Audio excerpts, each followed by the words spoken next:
თვის თქვენთან ერთად მზადდება. კვირის მანძილზე ჩვენ საქართველოს სხვადასხვა კუთხიდან ასობით წერილი მოგვდის. წერენ ქართველი ემიგრანტებიც მსოფლიოს თითქმის ყველა ქვეყნიდან. ძალიან ხშირად ჩვენი გადაცემის გმირები სწორედ ამ წერილების ავტორები ხდებიან. პროფილი ამ ბარათებში მოთხრობილი ისტორიების მიხედვით მზადდება. თუმცა რამდენიმე დღის წინ ჩვენ ერთი ძალიან უცნაური წერილი მივიღეთ. მე მინდა გიჩვენოთ ის. ეს არის წერილი აფხაზეთიდან. წაგიკითხავთ თუ შეიძლება. ქალბატონო მაია, მე ვარ აფხაზი კაცი და დღესაც აფხაზეთში ვცხოვრობ. ყვარჩელის რაიონის ერთ-ერთ სოფელში. ჩვენ თანასოფლელებმა გადავწყვიტეთ მოგვემართა თქვენთვის თხოვნით, რომ მოგეწვიათ თქვენს გადაცემაში ადამიანი, რომელმაც ომის დროს გადამირჩინა 4 თვის შვილი. ამ ისტორიას ჩვენ გადაცემის მეორე ნაწილში კიდევ ერთხელ დავუბრუნდებით.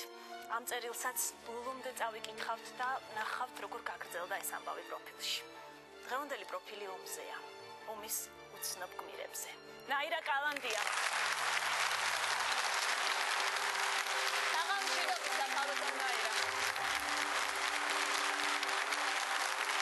ძალიან დიდი მადლობა, რომ მოხვედრით.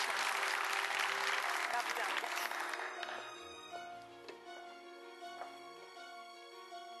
კალტნაირა, პირველ რიგში მინდა გითხრათ ძალიან დიდი მადლობა იმისთვის, რომ დაგვრთანხმდით გადაცემაში მონაწილეობაზე. თქვენი ამბავი არის აფხაზეთის ომის ერთ-ერთი ყველაზე შემზარავი და ტრაგიკული ისტორია. მე არაფერს არ გკითხავთ. უბრალოდ გთხოვთ, რომ გვიამბოთ ის. ჩვენ დავტოვეთ სოხუმი 28 სექტემბერს. ჩვენ 1-60 კაცამდის ვიყავით ერთად შეგროვილი. გადმოვლახეთ მდინარე კოდორი. ფეხით უკან მოგზდებდნენ ეს რუსები, აფხაზები, სომხები, ყველა გადამთიელები და მოვხდით კინდღის ჩაის ფაბრიკის ეზოში. იქ ალყაში მოვხდით იმ წუთასვე თმებში მწვდეს ხელი და თავის კედელზე მახეთქებიეს, მაშინ ნახეთ ჩემი შვილი, ყველაფერი გაუხდიათ ჩემი შვილისთვის და ისე მიყავდათ, ისე შორიდან დავინახე. რამდენი წლის იყო ქალბატონი? 17 წლის იყო ნუკრი და შორიდან დავინახე ნუკრი, დედამეთქი დაუძახე და ჩევოტი კრიჩის კატინა უმითხრა ერთ-ერთმა და ცხვირპერში ჩამარტყა. და ვიღაცის ეზოში შემიყვანეს, შიგნით რო დავინახეთ, ეს მამაკაცები ერთმანეთზე დააწვინეს და ისეთ რაღაცას თავაზებდნენ, რისი თქმაც მე არ შემიძლია. მეხუთე ჩემი შვილი იყო. ყველა დასისხლიანებული, ყველას დასერილი ქონდა სახე. ჩემს მეუღლეს სულ სისხლი მოდიოდა სახეზე და იქ ქვილს აყრიდნენ და ზემოთ ღვინოს ასხამდნენ. მერე ისევლე ქვილს აყრიდნენ და თვალებს ვერ აღებდნენ. ისე ყვიროდი დედა ნუკრი, დედა არ მოკლან დედა და ისევლე კარს ვაღებდი და სულ ვცდილობდი იქ შევსულ ვიყავი და ვთხოვდი ყველას მომკალით მე არ დამანახოთ ჩემი შვილის სიკვდილი მეთქი, მაგრამ ყველა უარით მისტუმრებდა. კაზაკები სავსე იყვნენ, ყველა შეიარაღებული, იქით აქით ასე ტყვიები ქონდათ გადაკრული ისეთი და საზარელი სანახაობა იყო ისე. ცოტა ხნის შემდეგ უკვე გათენდა და აბა ტყვიებიო ჩქარა გარეთო და როდესაც გავყავდი თუ უკვე ერთ-ერთი ჩემი მეზობელი იქ ეგდო. აი მკვდარს გადავაბიჯებთ, მაგრამ სახით კი ვერ ვიცანი, რაღაცა ისეთი ფერი ქონდა. ძმა მაგისი ცოცხალი იყო, ჩვენთან მიდიოდა და მაგამ თხოვა დავმარხავ ჩემ ძმასო და არა ძაღლმა ჭამოსო და ძმის დამარხვის საშუალება არ მისცეს და დაგვაყენეთ ცენტრალურ გზაზე და თქვენ იქით-აქით უნდა იაროთო და მოდიოდა უკვე მანქანა გათენდა 30 და საწვავი დღე, რომელიც ჩემი შვილი ხელიდან ამაცალეს და გათენდა უკვე ძილა იყო და დაგვაყენეს ისევლე სოხუმის მიმართულებით გზა ასე გააგრძელეთო გითხრეს და თქვენ იქით-აქით უნდა იაროთ და ასე უნდა ამოხდეთ სულიო. როდესაც უკვე იქით მივდიოდით, ჩერდებოდა მანქანები, ჩამოდიოდნენ მანქანებიდან და ყველა ვთხოვდნენ მომეცით ოქრო, ბრილიანტი, ფული, ამას ყველაფერს იღებდა რუსი კორესპონდენტი და თანაც უთხარი, დაგვეხმარი ძმაო მეთქი, მე უთხარი, გვიშველი რამე მეთქი, შვილი არ მომიკლან მეთქი, გოგო სად იყო არ ვიცოდი და არც მქონდა მაგისი აზრი, რაღაცა შიში ისეთი მქონდა ჩანერგილი, ისედაც ვიცოდი ეს ისეთი მაღალი მხარბეჭიანი ბიჭი იყო, ამას ცოცხალს არ დამიტოვებენ მეთქი და იმ წუთასვე სატვირთო მანქანა გაჩერდა. უკან გვაბრუნეს და მაშინ და რამოდენიმე 30-ის ის იჯდა.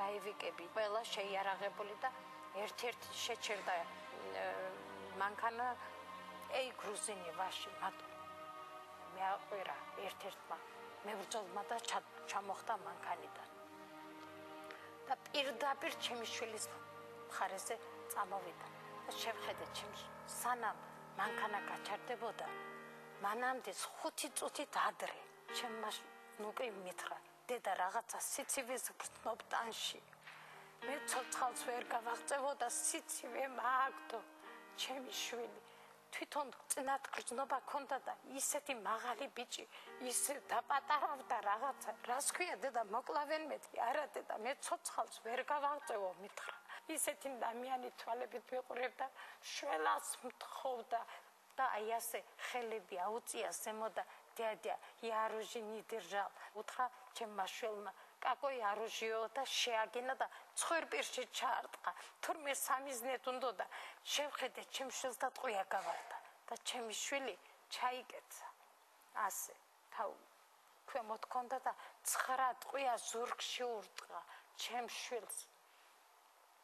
იმ წუთასვე არ ვიცი გონება დავკარგე თუ შემინა მე მგონი გონება შენარჩუნებული მქონდა იმიტომ რომ ყველაფერი მახსოვს ყველას გადავხედე აი ასე და ისეთი სიჩუმე ჩამოვარდა ჩემი შვილი გადმოვაბრუნე აი ეს ქონდა თლიანად ჩახეთქილი და თვალები გაურბოდა და კიდე სუნთქავდა და ცხვირის ხრტილები უჩამდა და ჩავკიოდი დედა ისუნთქე დედა ნუკრი ისუნთქე მეთქი და ბოლოს პირი გავახედა თავის ტუჩებში შევახე ბოლოს რო ამოისუნთქა ის ამონასუნთქი მე ჩავისუნთქი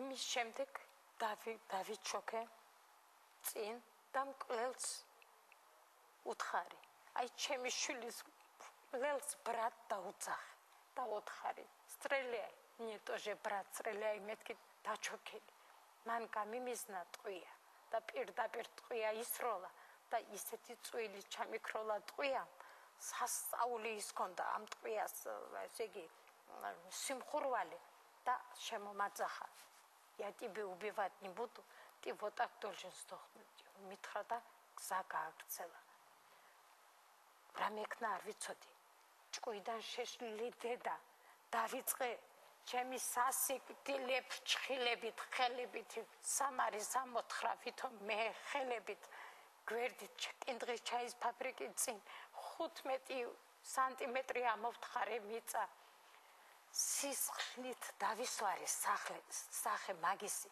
ასე ამოუსვი ყველგან იმისი სის რამ გამეკეთები არ ვიცოდი და როდესაც უკვე უყურმართად ხო დაეცა ჩემი შვილი იქ ცხვირის ხრტილები დაუცვიდა არ ვიცი საიდან მომევიდა მარლის ნაჭერი სად მომხდა იმ წუთასვე არ ვიცი ის ხრტილები აკრიფე და მარლის ნაჭერში ჩავდები ის ხელში მქონდა ჭადრის ფოთლები დავაფარე ქვები და მანქანის დისკი დავადევი ჩემ შვილს გავედი ტრასაზე და დავწექი ტრასაზე ტანკს რო გადაევლო ჩემთვის და ტანკი მოდიოდა ისე შეჩერდა და ვიბრასტე говорит იო აი ესე დაიძახა ტანკის თავი ამოყოდა ერთ-ერთმა აფხაზმა საყელოში მომკიდა ხელი და გადმოვართრია და მითხრა ты что с ума сошла что ли აი ასე დამიძახა ეს მახსოვს რამეკნა არ ვიცოდი გაგიჟებული კიდევ ყვიროდი ნუკრი დედა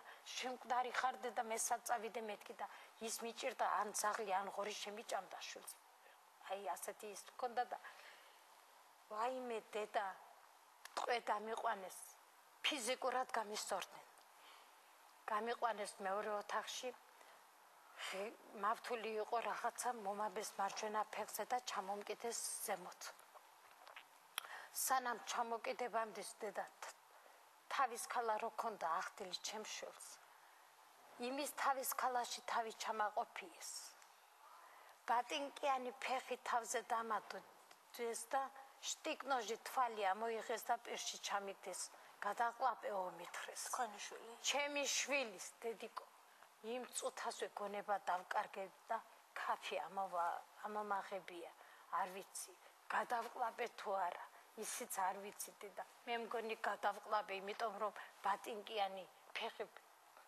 აქ ქონდა დადებული და ისე ამოუღო ჩემს შვილს თვალი და ისე გადამაყლავია. სანამ დამარხავდი მანამდე ისევლე მკვლელმა და იქ იყვნენ რამოდენიმე რუსი. კიდე ყურით შეაჭმევი, ყურიცო, აი ამასაც ეუბნებოდნენ, მაგრამ არ ვიცი. მე არაფერი არ მახსოვს, შეგვიყვანეს შიგნით, ჩამომკიდეს მავთულით, ქვემოთ ცეცხლი დამინთეს და როდესაც უკვე ცეცხლი მომეკიდა, ერთ-ერთმა აფხაზმა დაიძახა. Оставьте, говорит, оставьте ее. Может быть, кто-нибудь видите, выкупит. აი ასეთი მიქდა, ღერძ ესროლის, ღერძის ჩამოწყდა, ქვემოდა დანთებულ წიგნებზე, აი ბავშვების იასლის წიგნებით იყო ცეცხლი დანთებული და იქ დავეცი. ეხლა ყველაფერს ვერ ვიტყვით და რაც მე იმათმა გამიკეთეს, კერძი მომაჭრეს. შტიკნოში ასად მომჩნევია, აი აქ გამიყარეს და მეორე მხრიდან ის ჩანდა დანის წვერი. ესე იგი ყველაფერს, ესე იგი რას აკეთებდნენ ისინი, ყოველნაირად შვილის სიკვდილი არ მაკმარეს, გამიყვანეს გარეთ და ჭაში ჩამახედეს. თიხისგან იყო ჭა გაკეთებული. თურმე სიკვდილი არ ყოფილა ყველაზე უარესი განაჩენი ამ ქვეყნად. აი მე იქ ის სანახაობა, რაც ჯერ ჩამახედეს წყალში ძალიან ღრმა იყო ჭა.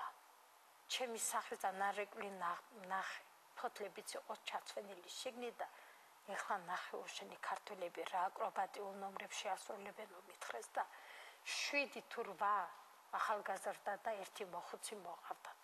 ჯერ ჩამახედავდნენ, მერე იმათ ცოცხლად ყრიდნენ იმ ჭაში. მერე ბეტერი მოვიდა თუ ტანკი და ის ჭა მთლიანად გადაფარა. ცოცხლად ჩამარხეს ჩვენი ბიჭები იქ. და იმ საღამოს, როდესაც უკვე ყოველნაირი იმედი ამოგვეწურა და მეორე დღეს ესენი უნდა დავწვათო.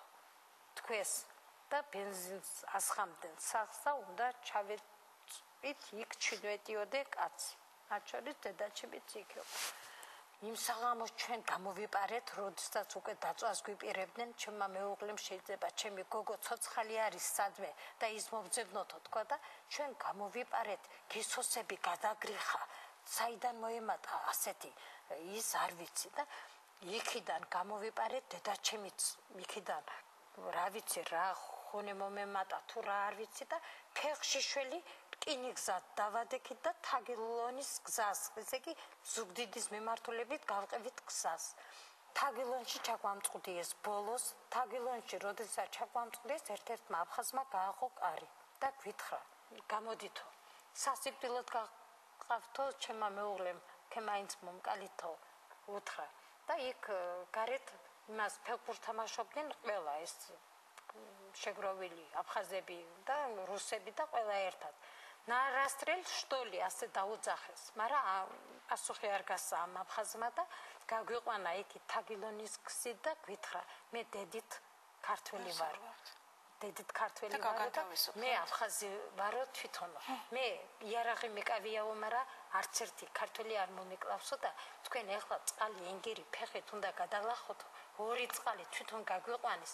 იქიდან მე იმას სროლას დავიწყებო, აქედან რომ იქიდან არ გესროლონო, ხედიდანო და მართლაც შუა წყალში რო აღმოჩდით, ჩემი შვილის ხრტილი ზემოთ მეკავა რო წყალს არ წაერთმია, ისე წყალში მოვდი, რო წყალი ბრუნავდა იმ დროს და აი წყალი რო ბრუნავდა, აი ეს არ წამართვას ჩემი შვილის ხრტილი მეთქი და რაღაცამ რა ვიცი რამ ამომაგდო წყალიდან და ქვიშასთან აღმოჩნდი და უკვე თაგილონის ის იყო და მაშინ ტიტველი, შიშველი, სასწაული შეხედულებით, პირველი ყოფილი ადამიანები ვით, რომ გაუდეკით გზას, მთელი ზუგდიდი ჩვენ მოგზდებდა, მთელი სამეგრელო სასწაულად და მაშინ გავიგეთ ჩემი გოგო სამშვიდობოს ყოფილა გაღწეული და ზუგდიდში იქ დახვდა, მაგრამ აი ეს გამორჩა და იქ როდესაც ჩემი შვილი უღებდნენ და ჩემ ტრაგედიას იღებდნენ, მაშინ ამას ყველას რუსი კორესპონდენტი იღებდა და მე, როდესაც უკვე გადმოვაღწიეთ თბილის ეს დამირეკეს ჩვენმა ახლობლებმა იქიდან და თვითონ აფხაზებმა კიდე უჩვენები ვართ მე როგორც აფხაზი დედა და ქართველებმა შვილი მომიკლეს აი ასეთი კადრი მე დღეს საქვეყნოდ ვაცხადებ მე ვარ ქართველი დედა ისეთი დედა რომელიც დღეს არ უნდა ცოცხლობდეს ქვეყანას არ ვიცი ჩემ სიცოცხლეს ყოველნაირი მიზანი აქვს ცოტა ხნის წინ თქვენ ნახეთ ფირზე გადაღებული თქვენი შვილის საფლავი თქვენ არც იცოდით რომ თქვენ შვილს საფლავი ქონდათ მითხარით რა ჩემი შვილი მე კინდრის ჩაის ფაბრიკის წინ დავტოვე და იქ მე გამომეხმაურდნენ ჩემი შვილის მეგობრები რომელიც როგორც კი შემოვიდნენ ყველა ეძებდა ჩემ შვილს რომ აფხაზები ჩემი შვილის მეგობრები საფლავი გამიკეთეს აფხაზებმა ამოაკეთეს ყაც წაიღეს ნუკრი რუსულად მიაწერეო მითხრეს ისიც მე აქედან გავაგზავნე აღდგომა იყო 2005 წელი ვინ უვლის ამ საფლავს ამ საფლავს აფხაზები უვლიან მე დღეს ის მარცოცხლებს ყველაზე უფრო მეტად რომ ჩემი შვილის საფლავი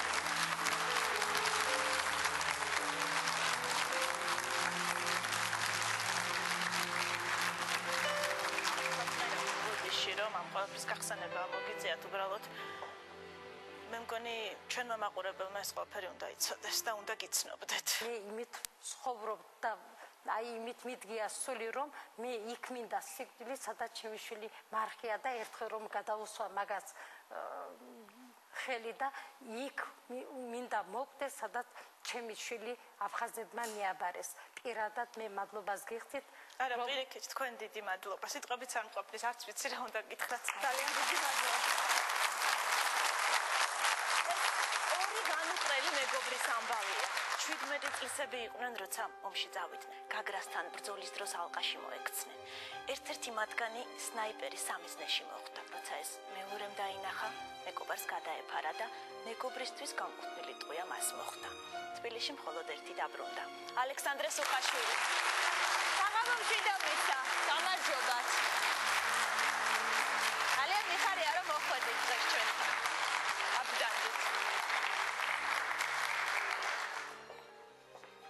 სანდრო თქვენი მეგობრის სახელი ძალიან ბევრმა იცის მიშიკო ბურცკლა თუმცა ძალიან ცოტამ შეიძლება იცოდეს თქვენი მეგობრობის ისტორია და რეალურად ის გმირობის ამბავი რომელიც მან ჩაიდინა მე მინდა გთხოვოთ რომ მოგვიყვეთ რატომ წახვედით 17 წლისები ომში და როგორ მოხდა ყველაფერი ცოტა ძნელი არის ეხლა ძალიან ძნელია მე მესმის ამ ქალბატონის მერე საერთოდ ადამიანმა რამეზე ილაპარაკო მე და მიშიკო ვიყავით ბავშვობის მეგობრები ერთ უბანში ცხოვრობდით მიშიკოს უყვარდა ერთი გოგო რომელიც უნდა დაროცულად მოეყვანა და მიშიკომ თქვა რომ ჩემი შეყვარებული ძმა და ბაბუა არიან სოხუმში და ისინი აუცილებლად ჩამოსაყვანები იყვნენ იქიდან და მათ ჩამოსაყვანად წახვედით მოვიდა ჩემთან დილით და ყოველგვარი დაფიქრების გარეშე ჩავიცვით ფორმა ავიღეთ იარაღი და წავედით რა მოხდა იმ ავბედით დღეს ღამე შემოიპარნენ კოლხიდის მთიდან ზემო მხრიდან იქ იყვნენ კურსანტები რომლებიც სასტიკად მოკლეს რა და როგორღაც ამბავი ჩამოვიდა დილის 5 საათი იყო ჩვენ რომ მათ ჩამოსაყვანად და საშველად ავიდით საშველად რო ავედით არც ერთი აღარ დახვდა ცოცხალი ძალიან შეურაცხყოფილი იყვნენ მიცვალებულები მე აღმოჩნდა რომ ჩვენ უკვე იქ ალყაში ვიყავით შიგნით რო შევედით უკანა მხრიდან დაგვიხურეს და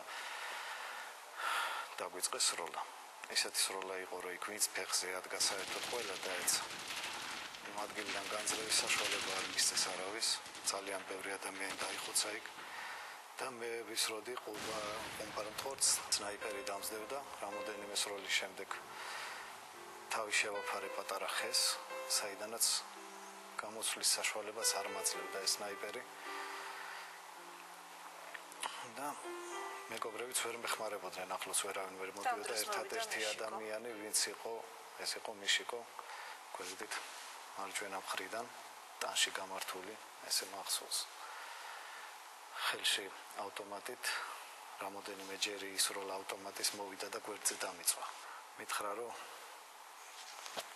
ჭიც გამოცვლი და ერთად გავიდეთო მე იმ მომენტში უკვე ტყვიები აღარ მქონდა და სულ ოდნავ რამოდენიმე სანტიმეტრზე წამოიწე.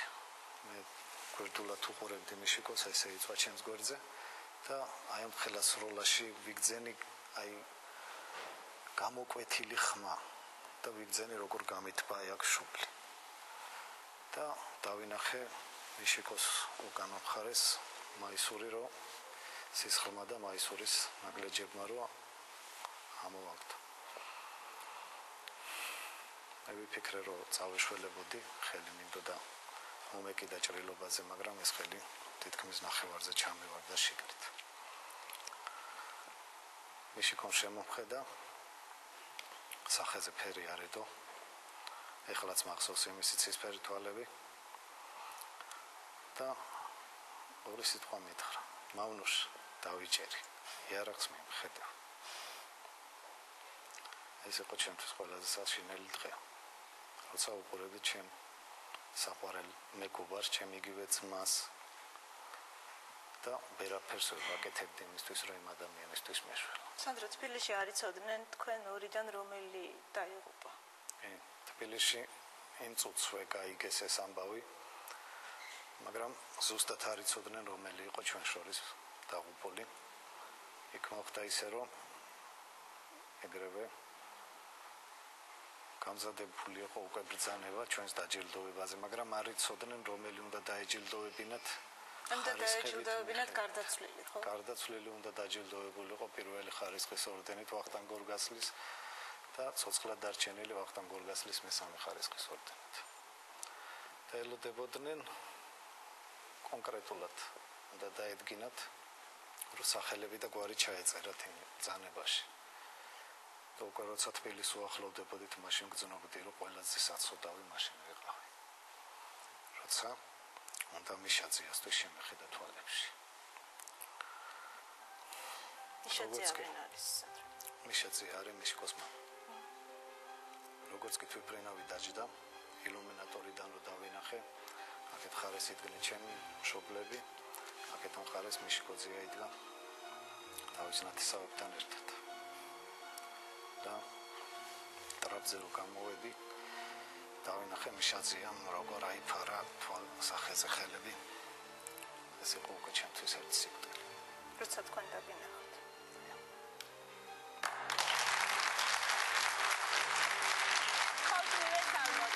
მიშიკო ბურძგას მამა, ბატონი მიხეილი პატარა დიმიტრისთან ერთად. გამარჯობა ბატონი. ალა დიდი მადლობა რომ მოხვედით ჩვენ. დავიდეთ სანდროსთან.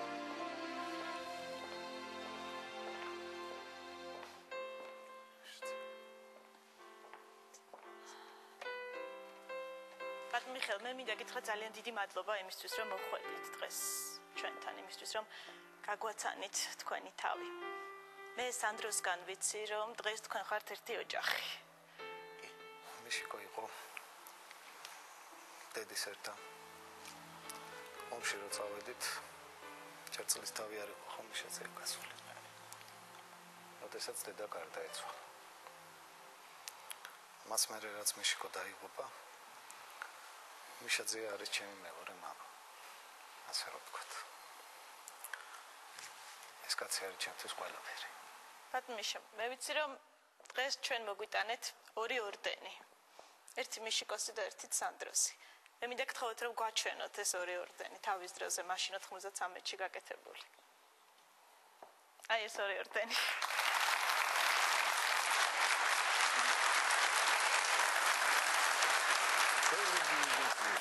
ჩვეულებრივი თბილისელი ბიჭი. როცა ეს ამბავი მოხდა, იქ რო აირდიათ ქვეყანა. ის ჩვეულებრივად დადგა იქ, სადაც უნდა მდგარიყო. და ხალბუნებრივია, მე მამა ვიყავი და უთხარი შვილო, კი მაგრამ სად მიდიხარ, არ არის აუცილებელი რომ მან მითხრა, მამი, მე ეხლა იქა ვარ საჭირო და უნდა წავიდეო. და რაღაცა შემატყო, რაღაცა კი მაგრამ შენ ხო ასე არ მასწავლიდიო. მე იძულებული გავხდი, გავჩერდი, მე გამიჭრა ხა. მე მოხდა ეს საშინელება და ის მე ისიც იყო მახსოვს, რომ რაღაცაზე რომ იყო და იცი მამიო, იქო ისეთი ბიჭები არისო, ისეთი ამხანაგები მყავსო, ჩვენო სიცოცხლეს ვამბობთ ერთმანეთს. მართლაც ასე მოხდა. კი. აი ეს ბიჭები ესე იგი. არ ვიცი ახლა რომ ჩემი ბიჭი შემცველი არ არსებობს ქვეყანაზე, მაგრამ ესე გვერდში მიდგას ყოველთვის. და აი ეს ბიჭები რომ მოდიან და რომ მეკითხებიან რაღაცას, იცით? მე იგივე გრძნობას მოგზნობ, რომ აი მე მათ ალბათ ვჭირდები. ძალიან დიდი მადლობა. ომში ამ ქალბატონმა ორი შვილი გაუშვა. ისინი ტყუპები იყვნენ. უკან თბილისში არც ერთი არ დაბრუნებულა. აფხაზეთის ომში დაიღუპნენ მისი ტყუპი ძმებიც. ბელა ზალდასტანიშვილი. საღამოშიდობისა ქალბატონო ბელა. გამარჯობა.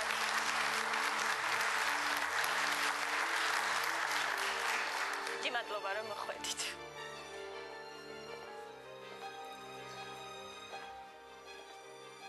კაპტონბელა რთულია იმის გახსენება, რაზეც ჩვენ დღეს უნდა ვისაუბროთ. ორი ტყუპი შვილი და ორი ტყუპი ძმა. 4-ვე დაიღუპა აფხაზეთში. ორი ტყუპი ძმა მყავდა, იმაზე 16 წელი დიდი ვიყავი მე. და ფაქტიურად ჩემი გაზრდილები იყვნენ. მე შემეძინა შვილები თემური და ზურიკო. ბედნიერი ოჯახი მქონდა, ამდენი ვაჟკაცები მეხვია თავს. და 92 წლის 29 აგვისტოს გამოიძახა ვაენკომისარიატმა გაგრაში იბრძოდნენ კოლხიდაში. ბოლოს 16 სექტემბერს ჩამოვიდნენ 93 წლის და თქვეს რომ სუერთად დადიოდნენ მე. თქვეს რომ სოხუმი უკვე დაცემულიაო. და ძალიან ნერვიულობდნენ და 22 სექტემბერს მომატყუილეს რომ კრწანისის დაცვაში მივდივართო, იმიტომ მაგათი წასვლას უკებელწეველი იყო და თურმე გაბრენილა და 4-ვე ერთად. და რა მოხდა ქალბატონო? აფეთქეს მფრინავი რუსებმა და ესე 4-ვე ერთად იჭდა იქ. მერე რო წავიდნენ 22-ში ესენი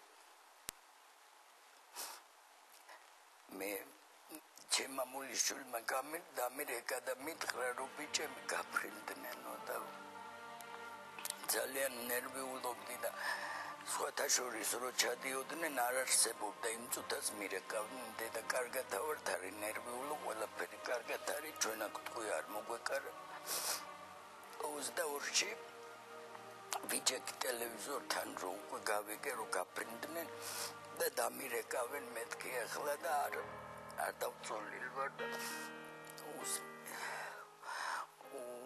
ტელეფონს ველოდებოდი სარს და ესეთ 12 საათი იყო რიფკინი გამოვიდა უცბად ტელევიზორი ჩართული მქონდა ძლებს და შვილიშვილებს ეძინა და უცბად ელვა დაიწერა ესე იყო ხოლმე მაშინ ელვა და ელვა რო დაიწერა ვაიმე ნეტა რა მოხდა მეთქი წამოვხდი და რიფკინმა გამოაცხადა თვითმფრინავი აფეთქეს და საინფორმაციო სადაზვერვოს ბიჭები იჭდნენო კიოდი მიშველეთ მეთქი და მე წავედით აეროპორტში უკვე დავხვდნენ უშიშროების ხალხი როგორ მეუთხარი სუყველა არც ერთი არ გადარჩა და სუყველა მითხრეს რა ვიცი უფალმა შვილიშვილები მყავ ახლა გამხელები არიან ბავშვი 2 წლისა დატოვეს ახლა 18 წლის არიან წელს მოხდნენ უმაღლესი ორივე 100%-იანი დაფინანსებით არა ორი წლისა იყვნენ ყავს არაჩვეულებრივი ერთლები ერთად ვცხოვრობთ დღემდე შვილიშვილებს ჩემი იმედია იმათა თვინ მე ვარ მამა ჩემი ძლების თვინ მე ვარ ოჯახის უფროსი ძალიან დიდი მადლობა ჩვენი შემდეგი ისტორიის გმირი ასაფეთქებლად გამზადებულ ხუმბარას გადაეფარა იმისთვის რომ სხვები გადაერჩინა ანზორ მარგიანი სწორედ ერთ-ერთი გადარჩენილია საღამოშიდობისა გამარჯობა თათმე. კი მადლობა რომ მოხვედით.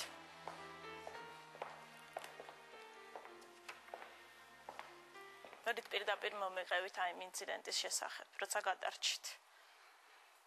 26 ოქტომბერი იყო, როცა უჩემჩის რაიონშიც იმ სამოს ძალიან წვიმები იყო, ქალაქი თითქმის დადბორილი იყო და აფხაზებმა შემომიდიეს, იცოდნენ ხოლმე შემოდება, როცა ძალიან წვიმები იყო და წავიჭრეთ 7 კაცი.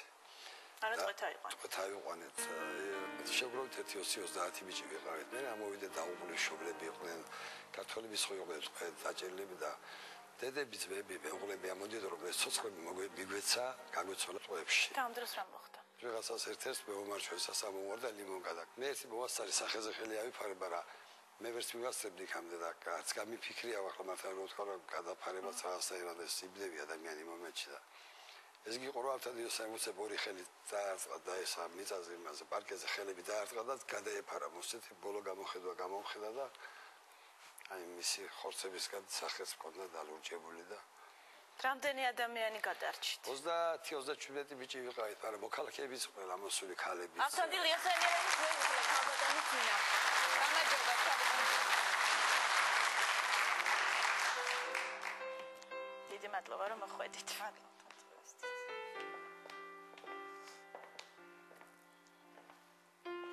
თქვენ როდის შეიტყვეთ ამ ტრაგედიის შესახებ? დღეს გარდაცვალებიდან.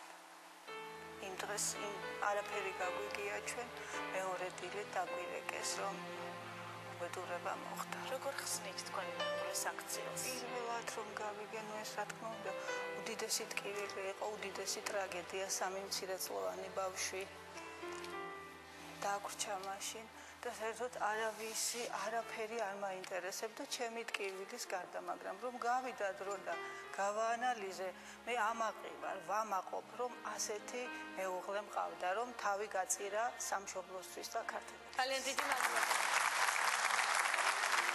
მე კლასელი ბიჭის ამბავია, რომელმაც მამას სანადირო თოფი მოპარა და სკოლიდან ომში გაიპარა. ბასილ ბერძენიშვილი. გამარჯობა. დიდი მადლობა რომ მოხვედით. თქვენ იყავით 15 წლის. 15 წლის. მოდი დავბრუნდეთ ცოტა ხან წარსულში. ეს არის ძალიან საინტერესო ისტორია, იმიტომ რომ მაყურებელმა არ იცის. კი. იყო ერთი ეპიზოდი, როდესაც თქვენს თვალწინ ომში მოკლეს ორსული ქალბატონი. ამ ქალბატონს თან ახლდა პატარა ბავშვი. კი. რომელიც თქვენ გადაარჩინეთ. კი, მოხდა ესეთი სიტუაცია, რომ შემოტევა იყო და ცეცხლი ქონდა გახსნით ჩვენს და იმათაც. სახში ვიყავით შესულები და იმ ეზოში ცხოვრობდა ფეხბურთი მეგობრულ ბავშვებთან ერთად და აქეთ ამ მხრიდან დავინახეთ, რომ ორნი შემოვიდნენ და ამოს კიდე 3 მოყვა უკან. და იმ პერიოდში აღარ გვინდოდა ჩვენ ცეცხლის გახსნა, რომ ეს ქალი უნდა გამოგვეყვანა ბავშვებთან ერთად და ეს ქალი ქართველი იყო? ეს გოგო ქართველია, მეუღლე ყავდა აფხაზი. ხო და უნდა გადაიყვანათ იქით და რომელიც არ მიყვებოდა. და მე მოხდა ისე რომ თმებში ქონდა ხელი ესე მოკიდებული და რომ მიყავდა ამოიღო იარაღი ამან და ესროლა. საკუთარ ცოლს? საკუთარ ცოლს. ბავშვები? ბავშვები გადმოვიყვანეთ ჩვენ. და მის მერე რამდენი ბავშვი იყო? 3. 3 ბავშვი იყო. მის მერე გამოვიყვანეთ ეს 3 ბავშვი და ერთი ქალი, რომელიც დღესდღეობით ცოცხალია და რა ვიცი თუ გიყურებს დიდ მოკითხვა შეუძლია კედა. დიდი მადლობა. კიდევ ერთი ძალიან საინტერესო სტუმარი ყავს, ბატონი ჟანგრიუძია.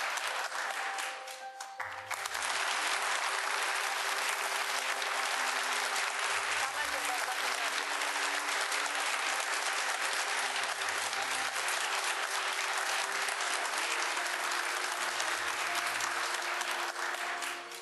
მე პირდაპირ გთხოვთ, რომ გვიამბოთ თქვენი ისტორია ომთან დაკავშირებული. თქვენ დღეს ჩვენთან სტუმრად ხართ თქვენს თანამებრძოლებთან ერთად მოსული. ისინი დღეს გვესწრებიან მაყურებელთა დარბაზში. დიახ. შევედით მოწინააღმდეგეს პოზიციაზე. დავალების შესასრულებლად. და მოხდა ისე, რომ ძალიან ახლოს მივედით რა მოწინააღმდეგესთან, ხმები გვესმოდა. და დასროლები. ჩვენ იმდენად ცოტანი ვიყავით, 5 ადამიანი ვიყავით შესული, მცირე შეიარაღებით, ბუნებრივია. მე ხელმძღვანელობდი ამ ჯგუფს და ჩავთვალე რომ უნდა გამეცა ბრძანება უკან წავსულიყავით ვინაიდან მართლა აზრი არ ქონდა იმ ზოლაში ჩაბმას. მოუტრიალდი და ეგრევე მოხდა ეს ფაქტი. ავფეთქდი ნაღმზე. ნუ მართლა ზელია ახლა არ ვიცი საკუთარ თავზე ბერჩვინა რომ ვინმე სხვას ეთქვან საერთოდ არ ეთქვათ არ არის ეს რაღაც. თქვენ ეს უნდა მოყვათ აუცილებლად. განსაკუთრებული და აქ განსაკუთრებული არის ის რომ თქვენ დაკარგეთ ქვედა კიდურები და მაინც ხელში გეჭირათ იარაღი და იბრძოდით ბოლომდე. იმისთვის რომ არ დაგეტოვებინათ თქვენი თანამებრძოლები და მათთვის არ გამხდარიყავით ერთი მოდით მე ვიდე.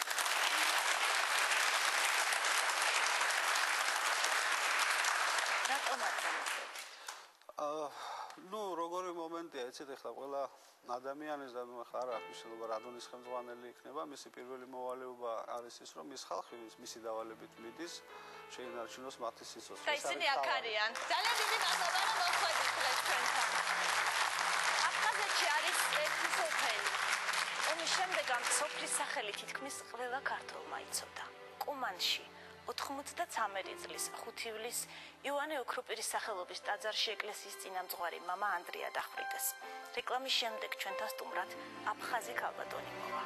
მამა ანდრიას სულიერი შვილი ტაძრის წინამძღვრის მოწამეობრივი სიკვდილის მისი უცნაური გადარჩენის და ორი სამშობლოს შესახებ. გელოდებით.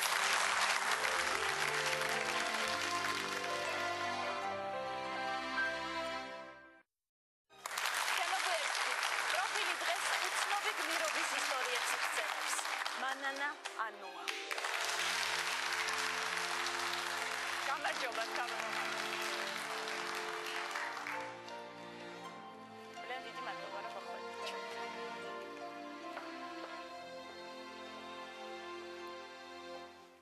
კაპტმანა, თქვენ ხართ აფხაზი? თქვენი მამა გიორგი ანუა დაიღუპა აფხაზეთის ომში დახვრიტეს. მე მინდა გთხოვოთ რომ მოგვიყვეთ თქვენი ისტორია.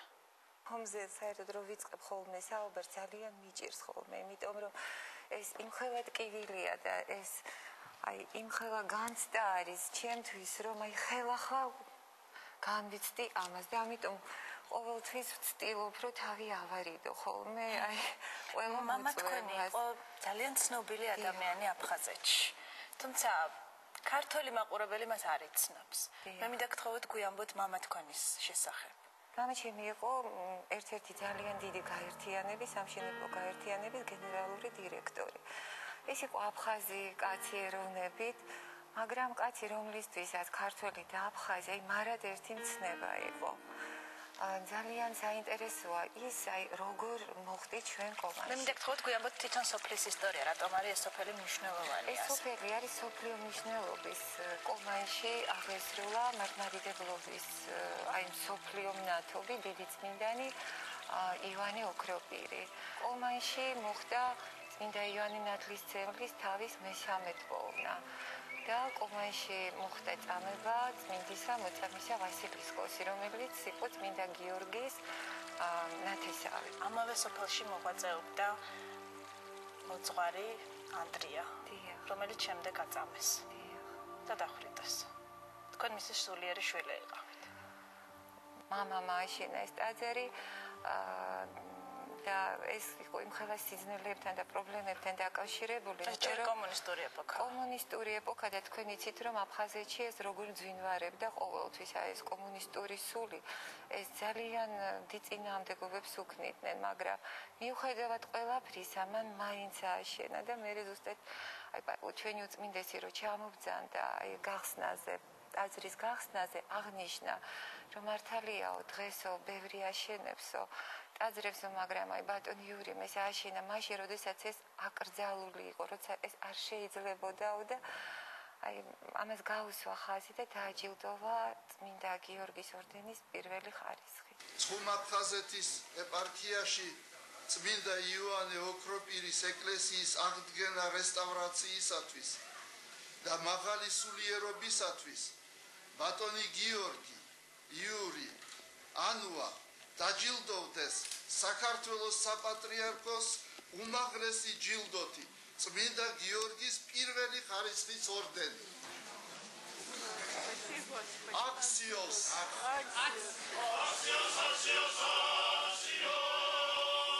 Axios.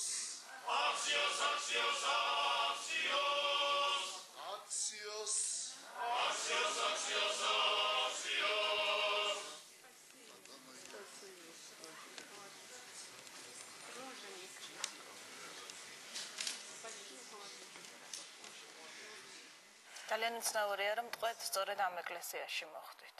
როგორ? და რატომ ეკლესიაში? ჩვენი სახლი დაწვეს, დაბომბეს და დაწვეს.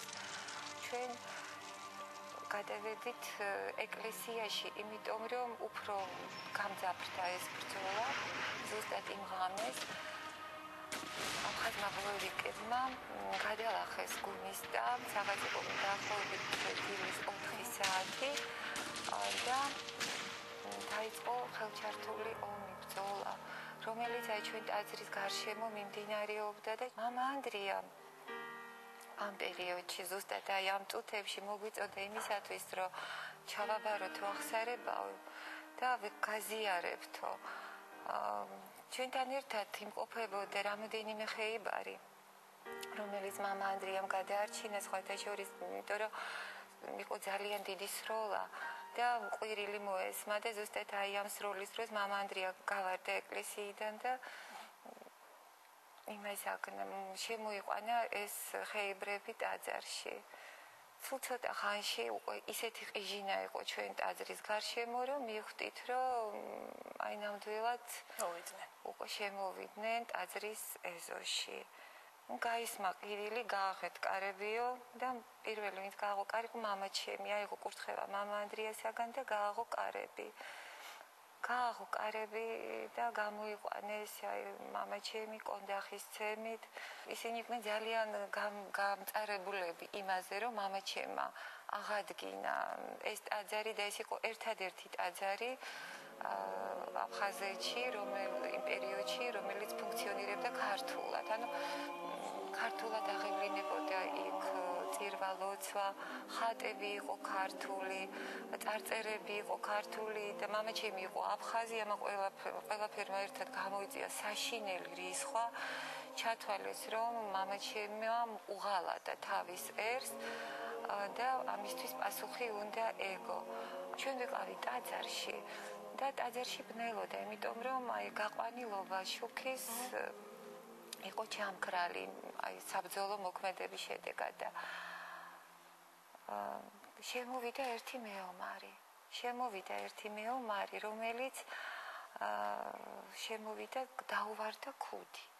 რომ დაუვარდა ქუდი, მან რადგან ბნელოდა ანთო ასანთი და უნდოდა რომ ეს ქუდი აიღო და დაინახა ფეხები, იმიტომ რომ ხეიბრები, აი ჩვენი ტაძრის განლაგება ისეთი იყო, რომ შუაში იყო დარბაზი და გვერდით კიდე იყო აი ორი პატარა ესეთი ნაწილი.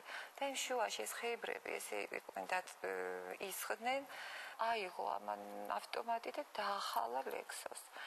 მერე მის გვერდით იყო მისი მეუღლე, ისიც ხეიბარი იყო და შვილიც, დაჭრა მეუღლე და აი შვილი და კიდე ერთი ხეიბარი იყო შიშისაგან დაეძდნენ, მაგრამ რადგან ის იყო ნასვა მდგომარეობაში, ამას ვერ აღიქვავდა. ისეთი შემართებული იყო, რომ აი კიდევ გაეგრძელებინა და თან ჩემს წინ იდგა ძალიან ახლოს. და იმდენად ვიყავი შიშისაგან, აი გაქვავებული, რომ აი არანაირი მოძრაობაც კი რაღაც უკან მაინც რომ დამეწია და რაღაცნაირად რომ თავი ამერიდა. აი გავქვავდი იმ ადგილზე. აი ოდნავაც, აი ძალიან ახლოს იყო, ოდნავაც რომ აი მოტრიალებული იყო, ნამდვილად შემეხებოდა და დამინახავდა. გამოვიდა ტაძრიდან. დედა ჩემი საერთოდ არის ძალიან ესეთი ვაშკაცური სულის გავატონი არის და მან თქვა რატო უნდა დავნებდეთო ასე ადვილათო და ჩვენი კარები, ეკლესიის კარები იყო ძალიან აი მასიური რკინის კარები და ყველა კარები დახურა. დილით გავიგეთ ხმა, რომ გაგვიღეთო კარები ჩვენ ვართო წითელი ჯვრიდანო. ხო არ ყავ დაჭრილებიო. და მე გავაღეთ კარები და ეს ამ ლექსოს მეუღლე რომელიც იყო დაჭრილი გაიყვანეს და მე გვითხრეს ვაშპობ უბით. აი ჩვენ ეკლესიის გვერდზე შენდებოდა რეზიდენცია წმინდესისთვის და იქ პირველ სართულზე არისო ესე იგი მოკლულიო. ну რა თქმა უნდა როდის გაიყვანეს მამა ანდრია გაიყვანეს როგორც კი შემოვიდნენ. აი რამოდენიმე საათში ჯერ გაიყვანეს მამა ჩემი და მე რამოდენიმე საათში გაიყვანეს მამა ანდრია.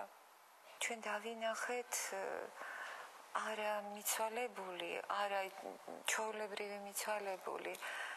ეს იყო წმინდანი სახე, იმიტომ რომ იცით რა მე ახლა როგორც ექიმი ბევრჯერ მინახავს თქვათ მიცვალებული და აი მათ გახელილ თვალებში საშინელი შიში სადგურებს როდესაც უყურებ მათ და ეს ფიზიოლოგიურიც არის იმ მომენტში მაგრამ აი ამ შემთხვევაში აი თითქოს ეს აღემატებოდა ყველანაირ ბუნების წესს და ბუნების კანონს იმიტომ რომ აი თითქოს მისი თვალები იძირებოდა ნეტარებაში და აი სახეზე არაჩვეულებ რაღაცნაირი ღიმილი გადაკრავდა. როგორ დაიღუპა მამა ანდრია? ჩვენ გავიგეთ მე მამა ანდრიას აი დეტალები მამა ანდრიას სიკვდილის შესახებ მოგვიყვენ ჩვენ აი რუსმა მეომრებმა რომლებიც ესწრებოდნენ მამა ანდრიას სიკვდილს და რომლებმაც შემდგომში დაგვეხმარეს მამა ანდრიას დასაფლავებაში. მათ თქვეს რომ მამა ანდრიას კითხეს ეს მიწაო ქართველების არისო თუ აფხაზებისო და მამა ანდრიამ ძალიან მშვიდად აი ძალიან ღირსეულად პასუხა რომ ეს მიწა ღვთის არისო.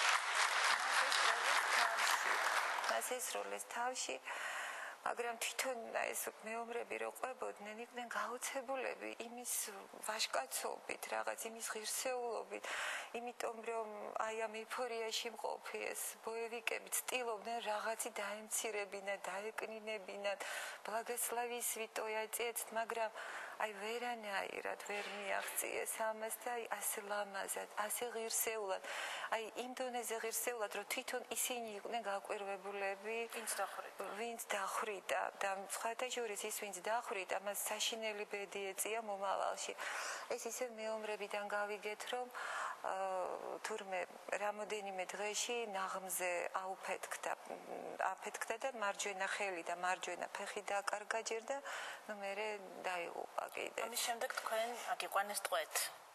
დიახ, ჩვენ საკმაოდ ხანგრძლივი ტყვეობის ისტორია. ეს იყო 52 დღის აი ტყვეობა, რომელიც ჩვენ გადავიტანეთ. ძალიან მეცნაურიც. დიახ, ნამდვილად. აი მამა ანდრია დასაფლავებული იყო და ვიდექი და ვკითხულობდი ფსალმუნებს მამა ანდრიას საფლავზე და ამ დროს შემოვიდა ეშერის ბატალიონი. ეს იყო ყველაზე საშინელი ბატალიონი თუ არსებობდა აფხაზურ ჯარში, იმიტომ რომ ის იყო ფორმირებული აი ციხიდან გამოშვებული ელემენტებიდან. აი ისეთი ხალხი იყო და ისეთი ადამიანები, რომლებისთვისაც არანაირი სიწმინდე არ არსებობდა. შენ არა ხარო იმ მოღალატის შვილიო? Რომელმაც ესე გვიღალატაო, ты должна отвечать за все. И за отца говорит, и за всех говорит предателей. Да.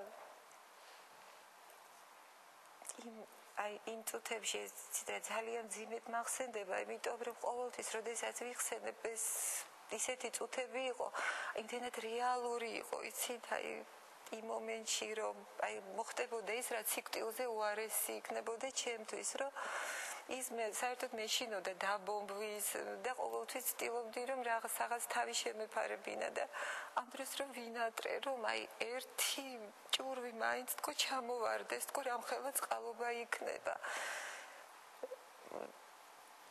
საფლავის გვერდზე იყო ესეთი კედელი ეკლესიის კედელი დავით აღმაშენებლის კედელი ჭედურის და აი მივეყუდე მაგას და აი ვიცით რა სისხლი გამიყინა შიშისაგან და მე არ ვიცი რატო ვიყვირე მამა ანდრია მიშველე თქო და ის იყო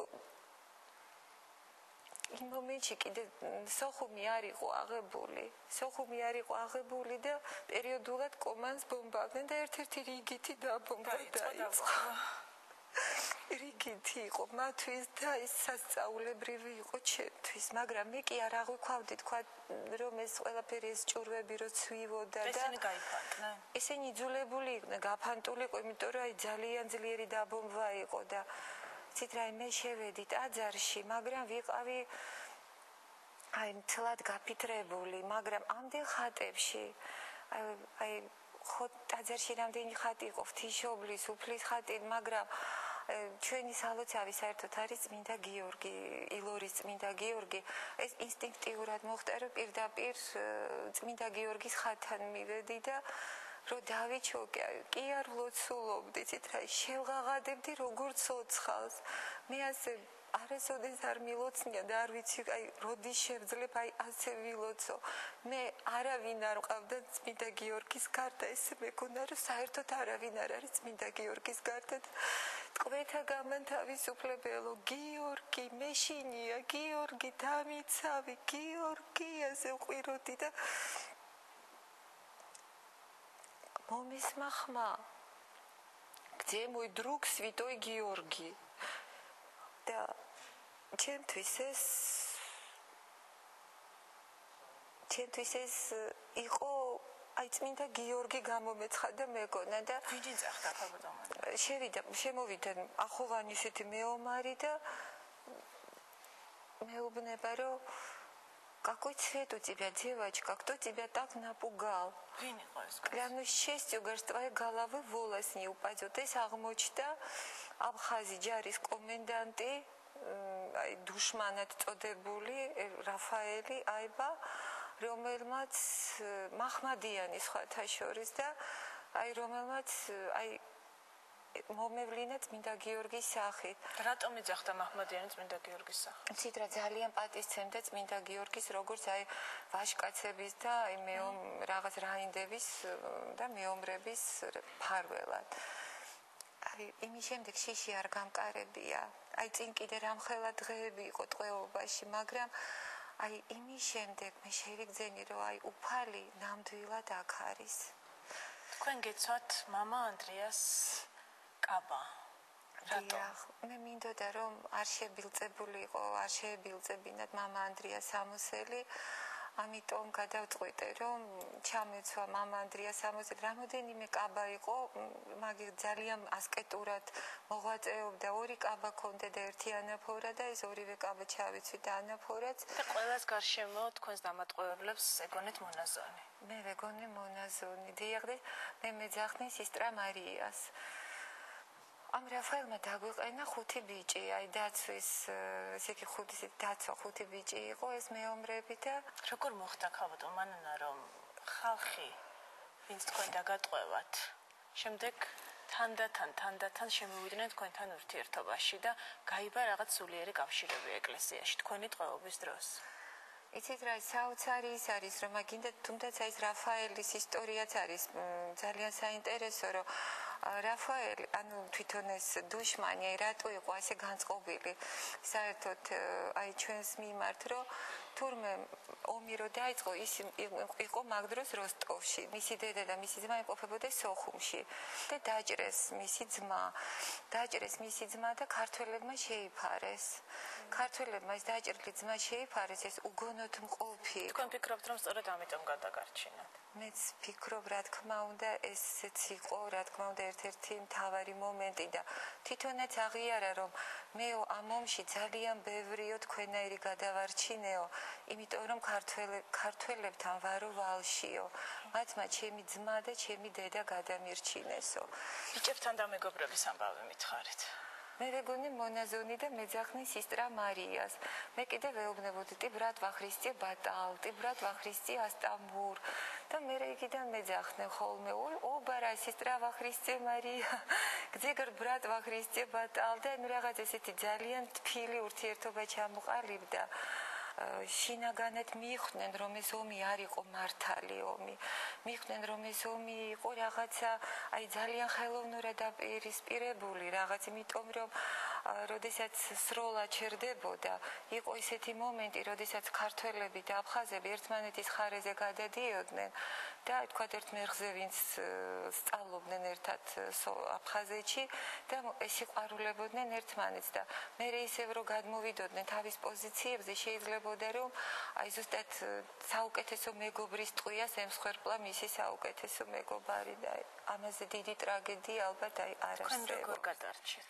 ისევ იმ რაფაელის წყალობით, იმიტომ რომ ამ რაფაელმა გვითხრა რომ ეხლა უკვე თქვენ რო არ გაგიყვანოთო, ბრძანება მოსდიოდა რომ წინ წასული იყო და არ ემორჩილებოდა. მე რო წავიდეო, თქვენ შუაში გაგხევენ, ზუსტად პირდაპირად აი ასე პირდაპირ სიტყვის მნიშვნელობით ასე გვეუბნებოდა. და მე გვითხრა რომ შეუძლებელი არის აქ მეტი დარჩენაო, მე უნდა გაგიყვანოთო თქვენ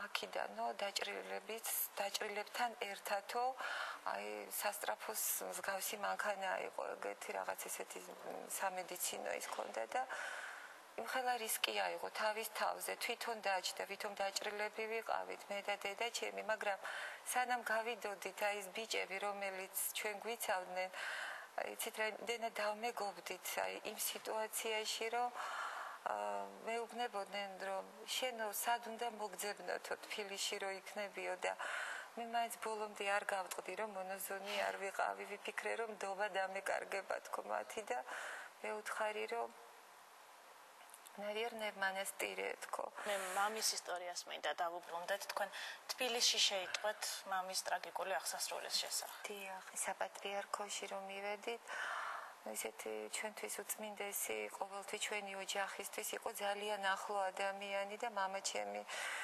მამაჩემისთვის ხო განსაკუთრებული პიროვნება იყო და ძალიან ესეთი მეგობრობაც აერთიანებდა მათ ჩვენი შეხვედრა იყო რაღაც ძალიან დაუვიწყარი ტირო და უწმინდესი და ტიროდი ჩვენ ესე ჩაგვიკრა გულში და იურის ამბებიო უნდა გავიგოთო თქვა იურის ამბავი ალბათ ცოცხალიაო თქვა და მე გიყო გადაცემა და გადაცემაში ერთ-ერთ გადაცემაში აჩვენებდნენ რუს ტყვეებს და აჩვენეს ერთი რუსი რეზიდენტი რუსი დაზვერვის რეზიდენტი და მას კითხეს რომ ყველაზე სასტიკი და ყველაზე საშინელი თქვათ რაც თქვენ გინახიათო აი ამ ომში რაც ჩაიდინესო აფხაზებმაო აი რა შემთხვევა შეგიძლიათო დაასახელოთო და აი зустат მაგ დროს ის ამბობს რომ меня поразило как убили говорит строителя церкви говорит как его пытали говорит Tad არის мама დაკრძალული ქაბოდომან იცით რა მამის საფლავი ჩვენთვის დიდი ხანი არ იყო ცნობილი მაგრამ მე ესეთი ის მივიღეთ რომ თითქოს დაკრძალულია ადრისო мама ანდრიას გვერდზეო არისო ერთი საფლავი თქვენ სოხუმიდან მიიღეთ წერილი დიახ მე მინდა გთხოვოთ გვაჩვენოთ ეს წერილი და წაგვიკითხოთ რა ეწერა ამ წერილში თქვენ გეძებდნენ დიახ გეძებდნენ სწორედ ის ადამიანები ვინც დაგატყვევათ და შემდეგ გადაგარჩინათ მაჩვენეთ რა ეს წერილი ციდრა ამ წერილის მიღება ჩემთვის იყო იმ ხელა სასწაულის ტოლფას, იმიტომ რომ მე ვერ წარმომედგინა თუ აი აფხაზეთიდან და ერთ-ერთი იმ დაცვის ბიჭებიდან მომწერა ეს წერილი. წამიკითხეთ რა. Здравствуй, Мария, пишет тебе Батал Тарнава. Мне интересно, как ты живешь, как здоровье, как тебя понимают. Мне тяжело писать это письмо, хотя мысленно я каждый день разговариваю с тобой, особенно когда тяжело. Я долгое время думала о тебе, узнал, где ты находишься. Надеялся собрать деньги и приехать к тебе. Я перенес много трудностей после войны, но преодолел все с Божьей помощью и мысленно находясь с тобой, думая о тебе. В этой жизни я добился многого. Меня никогда не покидает мысль, большое желание. Хочу, чтобы ты меня покрестила. Когда прихожу в церковь, каждый раз прошу Бога, чтобы дал возможность увидеться. Мои мечты приехать к тебе нереально, но я молюсь и думаю, что все сбудется. Ты научила меня молиться, и это помогает, когда мне трудно. Прошу, пришли мне свою фотографию. У меня такое ощущение, будто разговариваю сейчас с тобой. Всегда ставлю свечку на твое имя и молю, чтобы мы снова встретились. Я написал то, что исходило из сердца. დიდი მადლობა ამ ისტორიისთვის. მე მინდა პროფილში აფხაზეთიდან მოსულ წერილს დავუბრუნდეთ. ჩვენთვის სრულიად უცნობი ადამიანი, ტყვარჩელის რაიონის ერთ-ერთი სოფლის მკვიდრი, ეროვნებით აფხაზი, ძალიან უცნაურ ისტორიას გვიყვება. მოდით განვაგრძოთ ეს წერილი. ჩვენ ამ წერილის კითხვა დავიწყეთ გადაცემის დასაწყისში. წერილი ასე იწყებოდა ჩვენ გთხოვდა ჩვენი ერთ-ერთი მაყურებელი და ჩვენთვისაც სიურპრიზი იყო რომ აფხაზეთში აფხაზები ვიყურებენ და გვუყებოდა ისტორიას თუ როგორ გადაარჩინა ქართველმა მეომარმა 4 თვის აფხაზი ბავშვი. როდესაც ქართულმა ჯარმა დაიკავა ჩემი სოფელი, მე და ჩემი ცოლი ვიყავით ტყვარჩელში რძეზე. სოფელში გადაწვეს აბსოლუტურად ყველაფერი. მე და ჩემს მეუღლეს ეჭვი არ გვეპარებოდა, რომ ჩემი ძმა, რომელიც ბავშვთან დავტოვეთ და 4 თვის შვილი დახოცილები იყვნენ. ჩემი მეუღლე ორჯერ ეცადა თვითმკვლელობას, ძლივს გადავარჩინეთ. მოკლედ, შევიკრიბეთ თანასოფლელები და მებრძოლები და დავიწყეთ კონტრშეტევა. და საღამოს 10 საათისთვის სოფელი გავწმინდეთ ქართული ჯარისგან. ჩემი სახლი ფერფლად ქცეულა. შემდეგ მე დავინახე, რომ ჩემები ვიღაცას სცემდნენ. რომ მივედი, დავინახე წაქცეული ქართველი მეომარი, რომელიც საეჭვოდ იქცეოდა, ანუ არ იფარავდა სახესცემის დროს და ორივე ხელებით, ასე წერია, გულმკერდს იფარავდა და ყვიროდა. სტოიძე, вы убьете ребенка. ქალბატონო მაია, აქ წყვეტ ამ ძალიან საინტერესო ამბის მოყოლას და კიდევ ერთხელ გთხოვთ მოძებნოთ ეს ვაშკაცი, ასე წერია, ვაშკაცი მეომარი.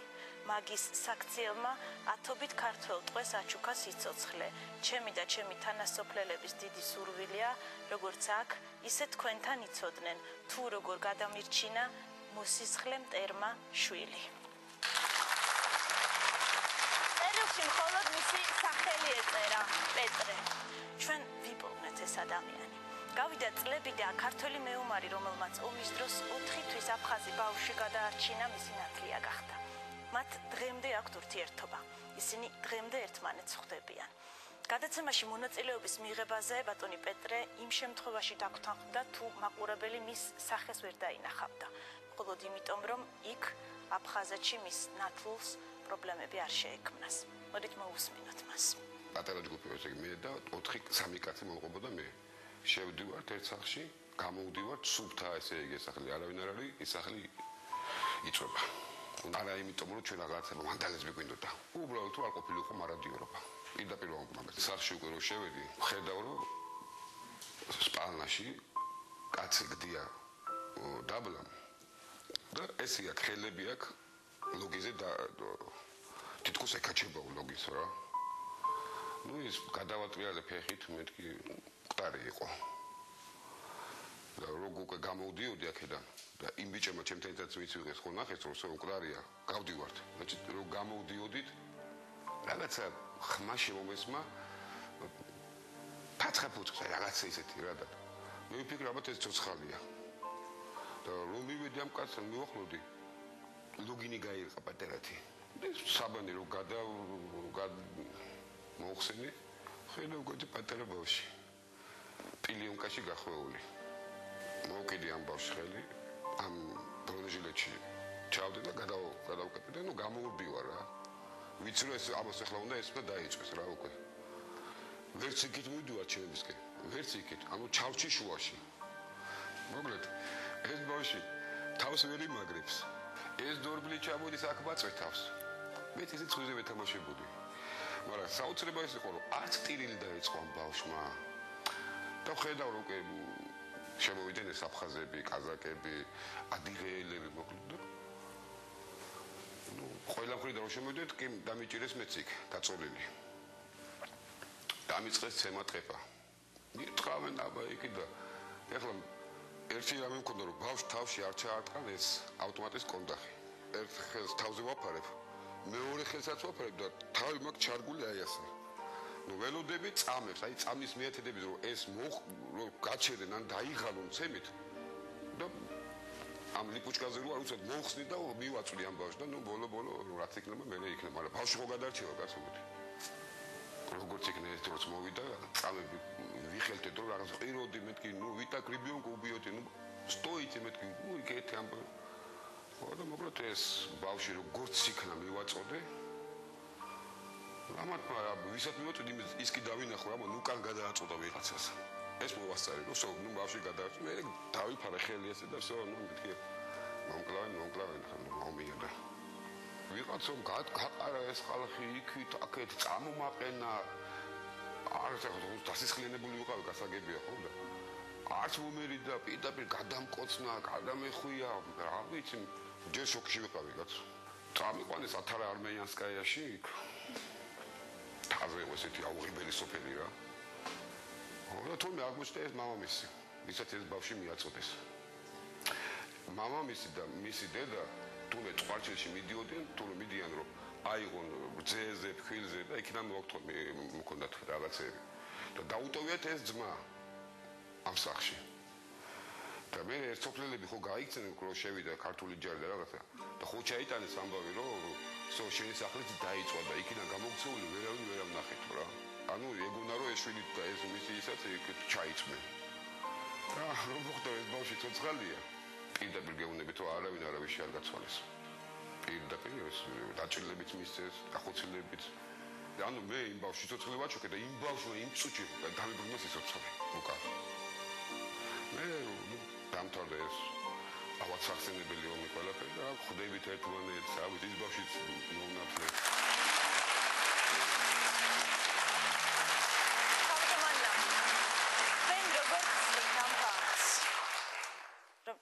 თავიდან სიმართლე გითხრათ, ეჭვიც შეგვეპარა, რამდენად იყო ეს ისტორია რეალური, რამდენად შეესაბამებოდა სინამდვილეს, რომ ქართულ ტელევიზიაში აფხაზეთიდან აფხაზის წერილი მოსულიყო, აი ესეთი უცნაური თხოვნით.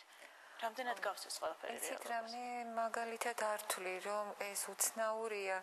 აი თუნდაც აი ის წერილი ხო რო წაგიკითხე და ისიც მე ვთვლი, რომ ესეც აიყო რაღაცა ღვთისგან დაშვებული ერთ-ერთი სასწაული იმისათვის, რომ არ არის ესე იცით რა ჩვენ აი ქართველები და აფხაზები თვითონ უფალი რა გვანიშნებს ყველანაირად თუნდაც აი იმ წერილი თუნდაც აი ახლა ამ წერილით რომ არ შეიძლება ჩვენი ცალ-ცალკე ყოფნა და იმდენად ხელოვნურად ავართ ახლა ჩვენ ეს დაყოფილი მაგრამ არ შეიძლება რომ ეს გაგრძელდეს მუდმივად დადგება ის წუთი და ის დრო როდესაც ყველაფერი შეიცვლება და აი ჩვენ ისევ ერთად ვიქნები და მე ძალიან მიხარია რომ ეს წერილი მიიღეს. ძალიან დიდი მადლობა.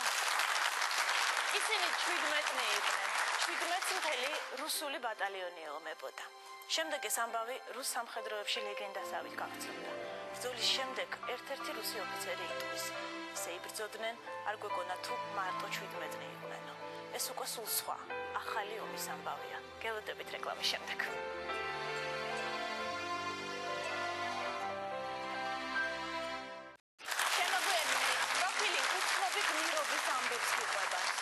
ეს ისტორია მშვიდობის დროს მოხდა. თბილისში მტკვარში ქალბატონი იხჩებოდა. მას თავის მოკლა ჰქონდა გადაწყვეტილი. მდინარე ადიდებული იყო. მის საშველად მტკვარში სრულიად უცნობი ადამიანი გადახტა და გადაარჩინა. თვითონ კი დაიღუპა. ირაკლი ქუთათელაძის დედა, ლეილა სტურვა. გამარჯობა, ქალბატონი ლეილა.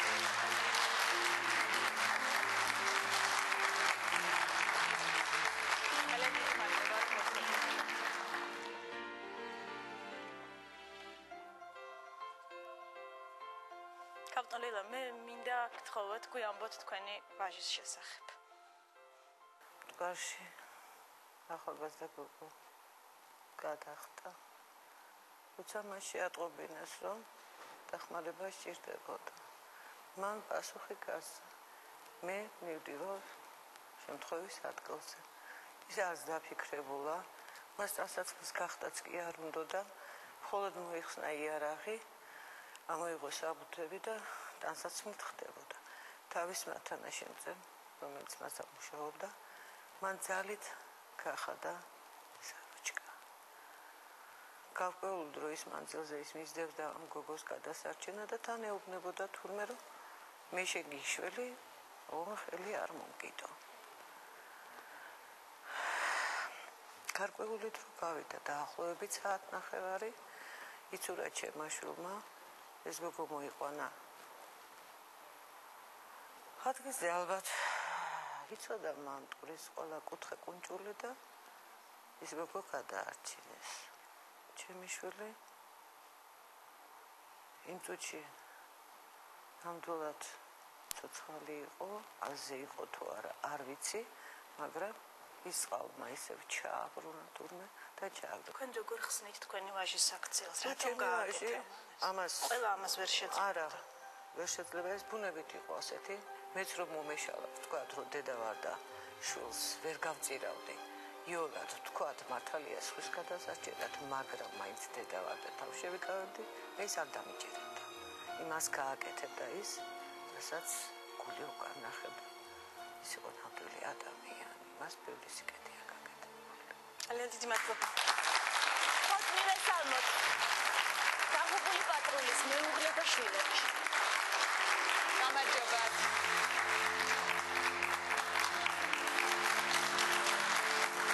ძალიან დიდი მადლობა რომ მოხვედრით. გამიხარია რომ გაგიცანთ. აი მე მესმის რომ ძალიან რთული ამ ყველაფერზე საუბარი, თუმცა გაწირო საკუთარი სიცოცხლე სხვის გადასარჩენად. ალბათ ძალიან ცოტა ადამიანს თუ შეუძლია წავიდეს ამ ხელა რისკზე. თქვენი მეუღლე არის გმირი. ნამდვილად. მე მინდა თქვენგან მოვისმინო, როგორი ადამიანი იყო ის და რატომ გააკეთა ეს. ყველა მომშვიდებდა ამ ფაქტის შემდეგ, რომ ის რაც შენმა მეუღლემ გააკეთა, ეს ყველას არ შეუძლია. აი მამაომაც კი მითხრა, რომ დავფიქრდიო და დავაყენე მის ადგილას ჩემი თავი, მე შევძლებდი ირაკლისნაირად მობცოლიყავი და თქვიო, რომ ნამდვილად ვერ შევძლებდია. მე ხშირად თქვართან როცა ჩავლე სანძნელი ამას საუბარი, ხშირად წარმოვიდგენ, აი როგორ დაუფიქრებლად გაიხადა და გადახტა, იმიტომ რომ ეს პირველი არ იყო და საერთოდ ხშირად უთქვია, რომ აი როცა უნახია პატრულში, რომ გადაარჩენდნენ ადამიანს, აი რა უნდა მის გაკეთებას. საერთოდ როცა ადამიანს უჭირდა ის არასოდეს არ იხეოდა უკან და საერთოდ ეს იყო ადამიანი, რომელიც იმედს ასხივებდა და ის 15 წელი რაც ჩვენ ერთად გავატარეთ, მაინც ბედნიერების წლებად იმაში, იმიტომ რომ ესეთ ადამიანს შევხვდი და მქონდა საშუალება 15 წელი მასთან ერთად მეცხოვრა. მე არ ვთვლი, რომ მარტო ჩვენმა ოჯახმა დაკარგა ის, მე მგონი თავისმა მეგობრებმაც დიდი დანაკლისი განიცადეს მის სახით და ის რომ საზოგადოებამ დაკარგა ეს ჩანს. და საზოგადოებამ ამ ფაქტის შესახებ უნდა იცოდეს. ძალიან დიდი მადლობა.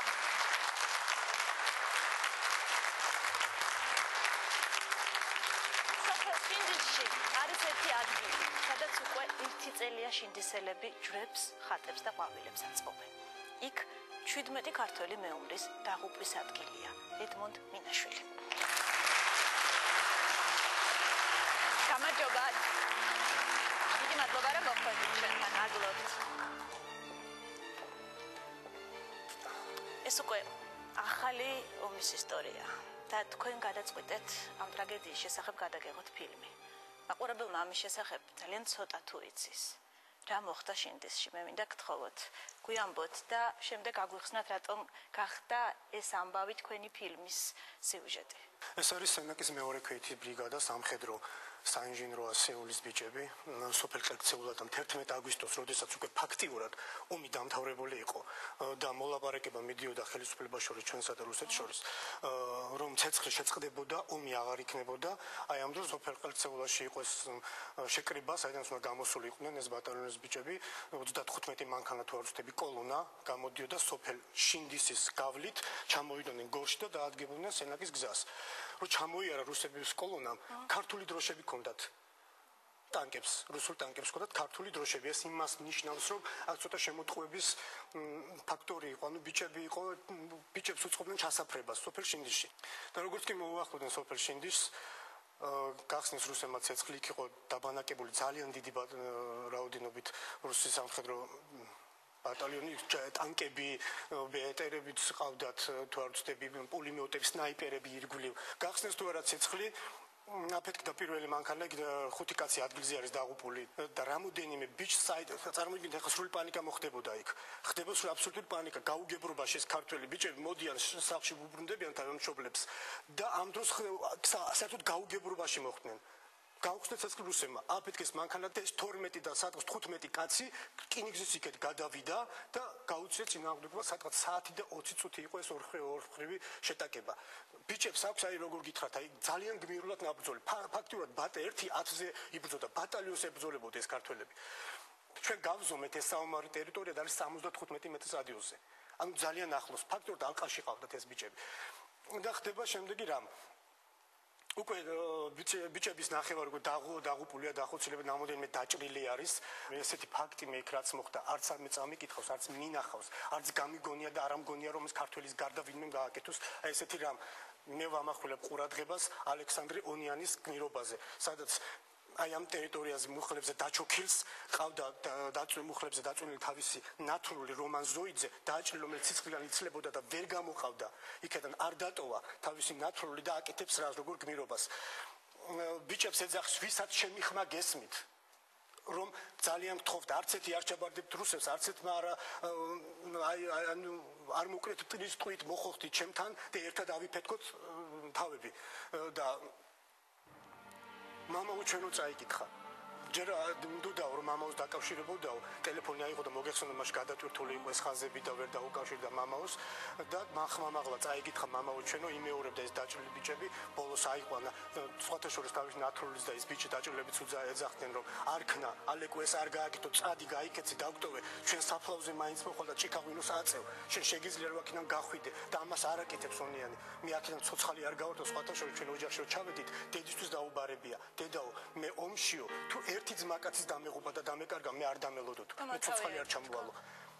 და ჩაიხუტა თავისი ნათლული და დაუძახა რუსებს არ ჩაგბარდებით და ჩემს ნათლულსაც არ დაგანებებთ და საკუთარი ხელით აიფეთქა თავი. ესეთი ფაქტი აი ამ მომში არ მომხდარა. და აი ამას ადასტურებს რუსების ბატალიონიც, იმიტომ რომ კონკრეტულად ჩვენ გვაქვს იმ ბიჭის ინტერვიუ, რომელიც უშუალოდ აი აქ ებრძოდა აი ამ ბიჭებს და აი ამ მომში იღებდა მონაწილეობას. ეს არის სარატოველი 23 წლის საშა დროზდოვი. გავბედით და ვთქვი მის სახელი და გვარი, იმიტომ რომ ამ ბიჭმა შესანიშნავი აღსარება ჩაგვაბარა ქართველებს და ამბობს ესეთ რაღაცას. საათი და 20 წუთის შემდეგ მეთაური მოგვიბრუნდაო, ჩემი მეთაური და ბიჭებს გვეუბნებაო, ესენი ადამიანები არიან თუ ქაჯებიო, საათი ასეთ ხეში ვართო. ანუ დამატებითი ბატალიონი გამოიძახეს კიდე რუსებმა, როგორც ჩვენ გვაქვს ინფორმაცია და შემოემატნენ, იმიტომ რომ ვერ უწევდნენ წინააღმდეგობას, ბიჭები ისე იბრძოდა, ეს ქართველი ბიჭები. და საათი და 20 წუთის შემდეგ ყველაფერი დამთავრდა და როგორც გავიგეთო 12 კაცი გვებრძოლებოდაო და ჩემმა მეთაურმა თქვა ესეთ სიტყვები, ნეტავი ასეთი ვაჟკაცები და ესეთი გმირები მე იქ ყოლოდაო და მივხვდი რომ ჩეჩნეთს გულისხმობდა, იმიტომ ჩეჩნეთში ნაუმარი იყო ჩემი მეთაურიო და სხვათა შორის მოგცაო ბრძანება რომ ბიჭებს პატივი მიაგეთ და არ გაძარცვოთ. ეგ შემდეგ რუსებმა და ეგ ხდება ოღონდ იმის შემდეგ რომ უკვე კონტროლი გაუკეთეს ყველა ბიჭს ფაქტიურად, იმიტომ რომ ალყადა რომ ონიანის ფაქტი რომ ხდა უკვე ფაქტ შემოვიდა რუსი ბატალიონი ბიჭები და ტანკები და ტანკებიდან კონტროლი გაუკეთეს და არსებობს ადამიანები, რომელიც მოგვიყვნენ ეს ფაქტი, რომ ტანკებზე ისხდა ეს რუსი ჯარისკი სამხედროები და იღიმეოდნენ, ბედნიერი სახებით შემოგცქეროდნენ, რომ თავის მისია შეასრულეს, ამოხოცეს, ჩასაფრება მოუწყვეს 17 ბიჭს და ერთ-ერთ მიშიკო დვალიშვილის ლექსი აქვს ესეთი დაწერილი, ერთი არ მახსოვს ზუსტად ერთ ფრაზას მოვიყვან, ერთი 10 ვიბრძოდითო. ზუსტად აი ესეთი და ესა 2005 წელს დაწერილი აი ამ ბიჭს. ეს ფაქტი რაც მოხდა, ეს მეფროს უნიკალური დამთხევარი წინადგრძნობა რა ქონდა ამ ადამიანს არ ვიცი და ამასაც გმირულად აქ ძალიან ნაბრძოლი ყველას აბსოლუტურად 17 არიან გმირები და ეს გმირები არ უნდა დავკარგო და სხვათა შორის მინდა რომ დროზდოვის ბოლო ის თქვა როგორ ამთავრებს თავის აღსარებას, ნუ თავის ვიღაც გიას ახსენებს მეგობარს მოსკოვში, რომ გიამ პირდებოდა ორ საქართველოს ჩაგიყონდა განახებ როგორი ლამაზი სახელმწიფო, როგორი ლამაზი ქვეყანა მაქვსო და ერთი სული მქონდა როდი ჩამოვიდოდიო საქართველოსიო. ეს დროზდოვი ამბობს და ეხლა მომიწიავ ესეთი ცუდ მდგომარეობაში ჩამოსვლა და მართლაც რა ლამაზი ყოფილა საქართველო, მაგრამ ერთ რაღაცაზე მწყდებაო გულიო. ამთავრებს ეს ძალიან მნიშვნელოვანი და ძალიან ემოციურად. ეს არ იყო ჩვენი ომი. ჩვენ ომი არ ჭირდებოდა. გავა დრო და თქვენ და ოსები ისევ ერთად იცხოვრებთ, მაგრამ ჩვენ რუსები ძალიან ცუდები გამოჩნდებით. რუსი ჯარისკაცი. მაგრამ ერთი რაღაცაზე მწყდება გული, რომ აი ამ ლამაზ საქართველოში აწი ვერ ჩამოვალ, აი ამ ლამაზ მთებში ვერ ვიხეტიალებ, იმიტომ რომ შემწხვებაო. ამას ამბობს რუსი ჯარისკაცი. როდის იქნება თქვენი ფილმი? ჩვენ ფაქტურად ფილმის გადაღება დავასრულეთ. გვაქვს და მონტაჟი და სამთავრებელი და რაღაც პატარა თანხები. რა ქვია ფილმს? ფილმს ალბათ სავარაუდოდ დავარქვეთ შინდის. მე მინდა გისურვოთ წარმატება და ძალიან დიდი მადლობა რომ მოხვედით და ეს ყველაფერი მოგვიყევით. ხოთ მივესალმოთ შინდისის ბრძოლის თვითმხილველების სენაკის ბატალიონის წევრები. გამარჯობათ, გამარჯობათ. გამარჯობათ. ოპძანდი.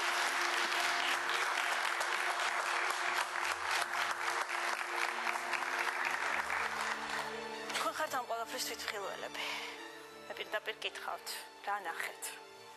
გადაგვიბრუნდა ერთ-ერთი დატვირთული მანქანა.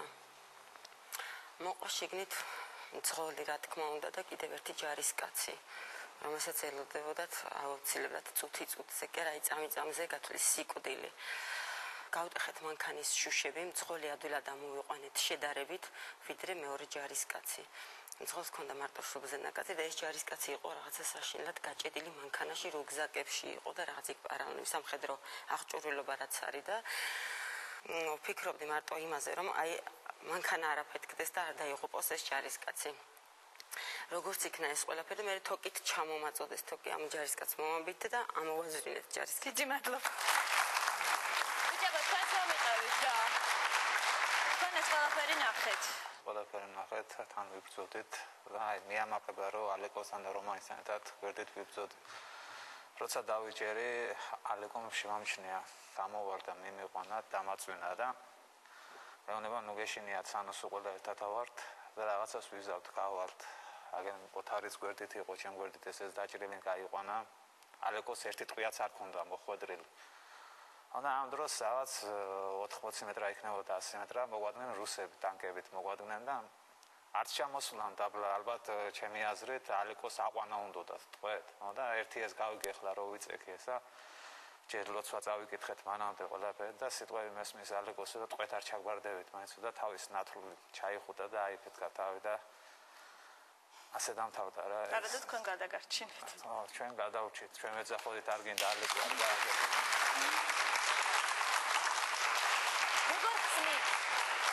რუსი ჯარისკაცების სიტყვებს, რომლებმაც მე თქვეს, არ გვეგონა რომ 12 ადამიანი გვეომებოდაო. არ ეგონათ, იმიტომ რომ არ იცოდნენ თუ ესეთი ვაჟკაცები დახვდებოდნენ. ვეხორცებოდი, ძალიან ბევრს ვეხორცებოდით, რომ არ გახსნა წადი. მე ჩემი თავი მეგონა დაღუპული ვიდრე არ ეგო, იმიტომ რომ ალეკოს ვეუბნებოდი, რომ შენ შეგიძლია რომ ჩემთან ოჯახში მიხვიდე. და გთხოვდი რომ მიდი, რაღაც მინდა დაგაბარო. რა უნდა დაგაბარო? არის რაღაც ისეთი გარკვეული ფიქრები სიკვდილის წინ, რაც კიდე ადამიანს გულით თქვა. არ ვიცი. მისმა ვაჟკაცურმა საქციელმა ძალიან დიდი სასწაული მოახდინა, იმიტომ რომ ჩვენ აქ თქვენთან ვართ ახლა ვსივარ და საუბრობთ. ძალიან დიდი მადლობა.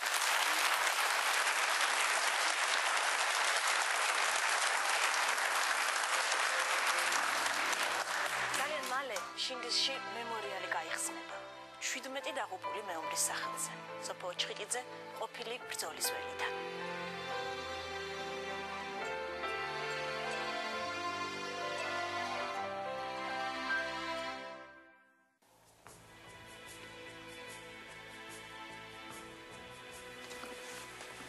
რაღაც რა უნდა ქონდეს. ყოველთვის ცუდად ამაქვს გული. იმ წუთში რაღაც არ წარმოვიდგინო გადმოსვლაზე. ერთი ეპიზოდი მაინც გაგახსენდები. ასეთი განცდებით სოფელ შინდისში ომის ერთ დღეზე საუბრობენ, როცა სროლის ხმა მათ სახლთან ძალიან ახლოს გაისმა. სოფელში დარჩენილები სამალავში ჩავიდნენ.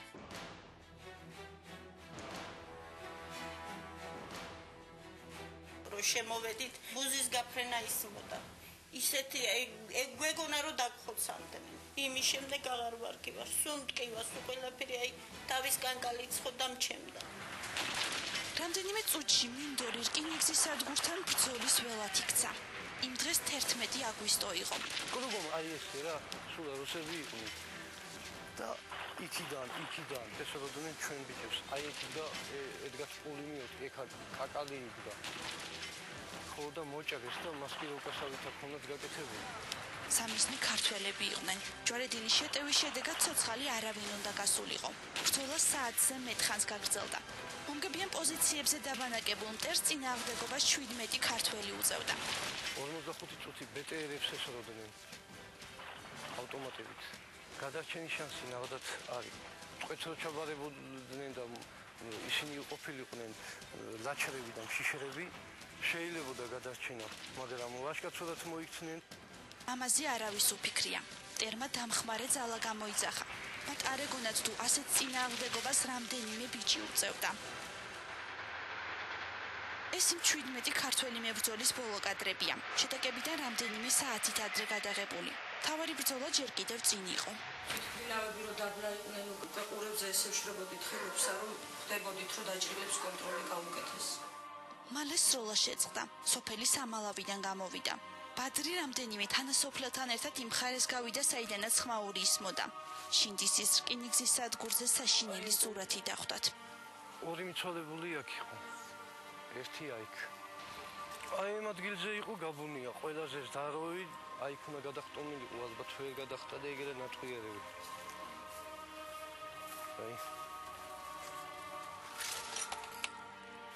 აი ამ ადგილზე იყო ჩაცოცხლ მდგომარეობაში მიცვალებული.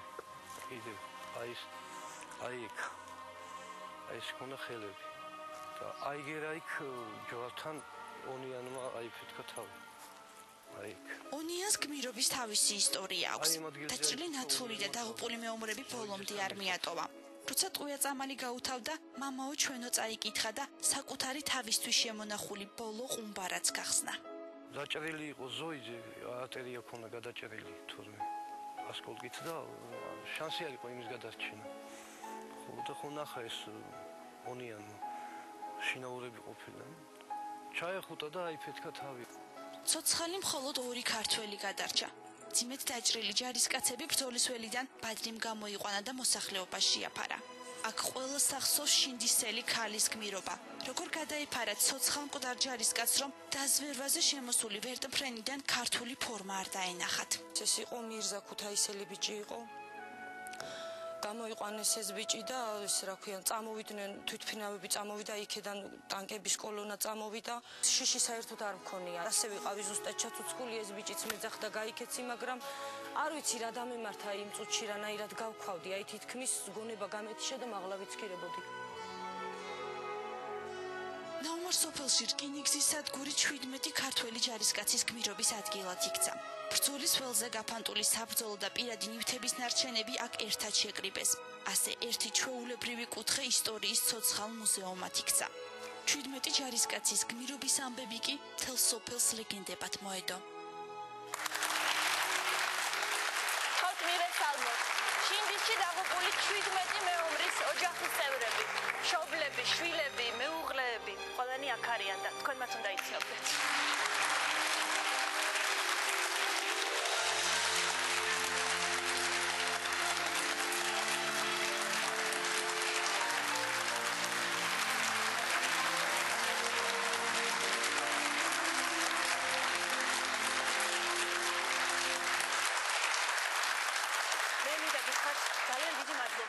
იმისთვის რომ მოხვედით ჩვენთან. პროფილი თელი შემოქმედებითი ჯგუფი მივიჩნევთ, რომ თქვენ საზოგადოება უნდა გიცნობდეთ.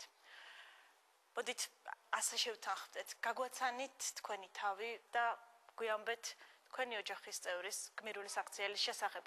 ძალიან ბევრი ვისაუბრეთ ონიანის გმირობის შესახებ. მოდით თქვენგან დავიწყოთ. ორ ადამიანს, ალექ ონიანს და რომაზოვიძის ერთმანეთის მეგობრები იყვნენ, უყვარდათ ერთმანეთი, ნათლი მირონობაც ჰქონდათ და 24 საათი ერთად იყვნენ სულ და თავიანთი სიყვარულის გამო გააკეთეს ყველაფერი, აბა და ასე სხვანაირად სხვას ვერ აუხსნია მას.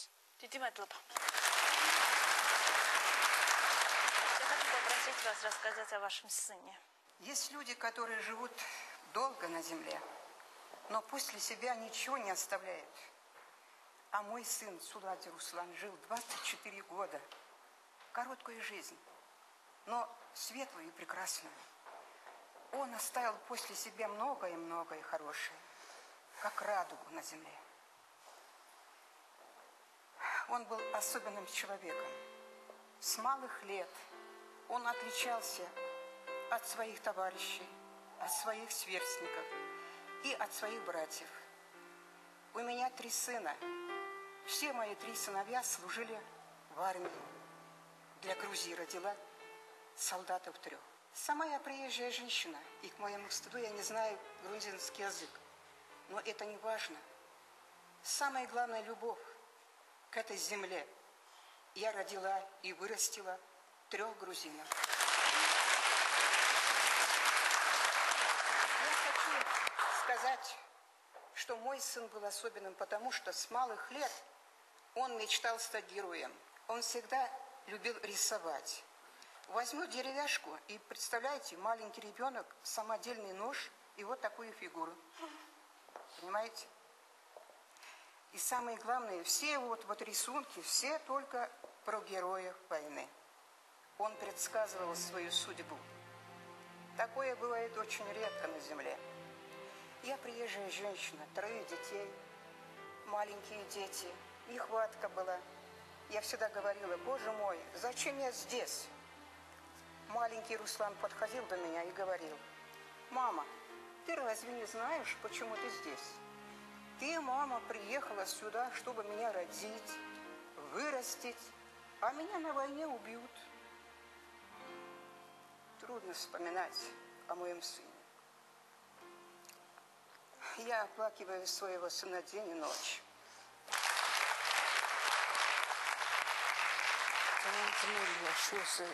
წარსული შილაპარაკო, მაგრამ ალბათ ეს ბედი გვეწერა და ვიყავით ძალიან ბედნიერები, ძალიან კარგი მეუღლე მყავდა, ძალიან კარგი შვილები. მუშაობდა მასწავლებლად დობჩაში. ჩვენთან ბაღდადში არის სოფელი. ცოლ-შვილი ყავდა უკვე, ოჯახი ჰქონდა, 2 ქალიშვილი, მეუღლე. თავის სათაყვანებელს საქართველოს შესწირა თავი.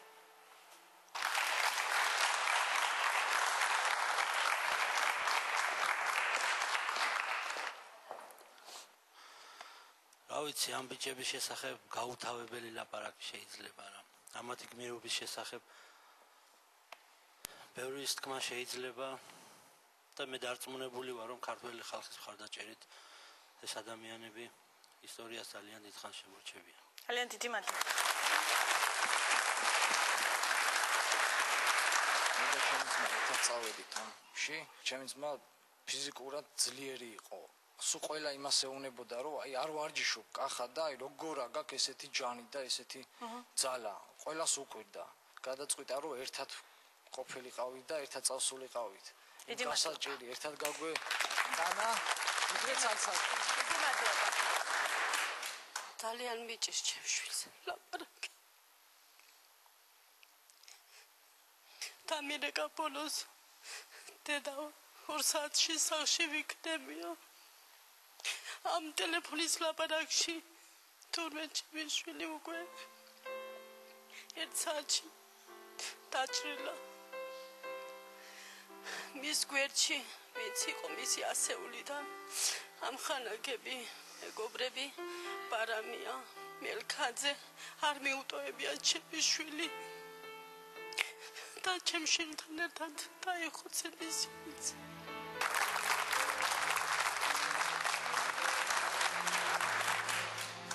მე ვარ ირაკლი ჯანაელის მამა. მსახურობდა სენაკის მეორე ბრიგადის კავშირგამოვლობის ასეულში. და ომის პერიოდში იყო ბრიგადის მეთაურის პირადი მეკავშირე. რამდენი წლის? 20 წლის იყო, 21 წელი საფლავზე მიუღია 18 დეკემბერს.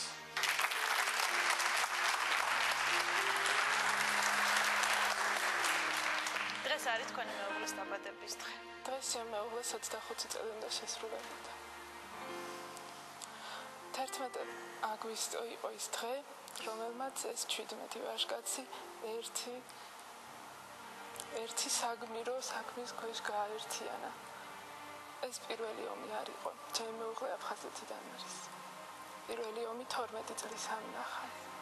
საიდანაც მშობლებმა უვნებელი გამოიყვანეს, მაგრამ ბედის მოხანათობამ მას ცხინვალის მიწაზე საქართველოს ერთიანობისათვის ბრძოლაში სიკვდილი არ გუნა. ის არის პატარა ბარამია, ხო? რას ეთქვით მას, როცა გაიზრდება? მან იცის, უკვე იცის, რომ მისი მამა გმირი იყო.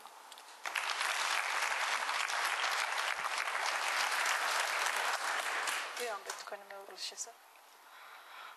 ჩემი მეუღლე გავაცილე 7 აგვისტოს 11-ში დაგვირეკა 12 საათზე. მოიკითხა ბავშვები, ოჯახი მოიკითხა. მამა ინფარქტიანი ყავს, მამა მთლიანი ინფარქტიანი მყავს, დედა ფილტრომიანი, ბავშვებს მეტყველება უჭირთ. ხო და მოიკითხა ყველა. ხო და ბოლოს ესაუბრა ბავშვებს და შეწყდა კავშირი. მას მერე ვეძებდით. მხოლოდ 16-ში გავიგე რომ გადმოასვენეს კახეთში. ასაგებია.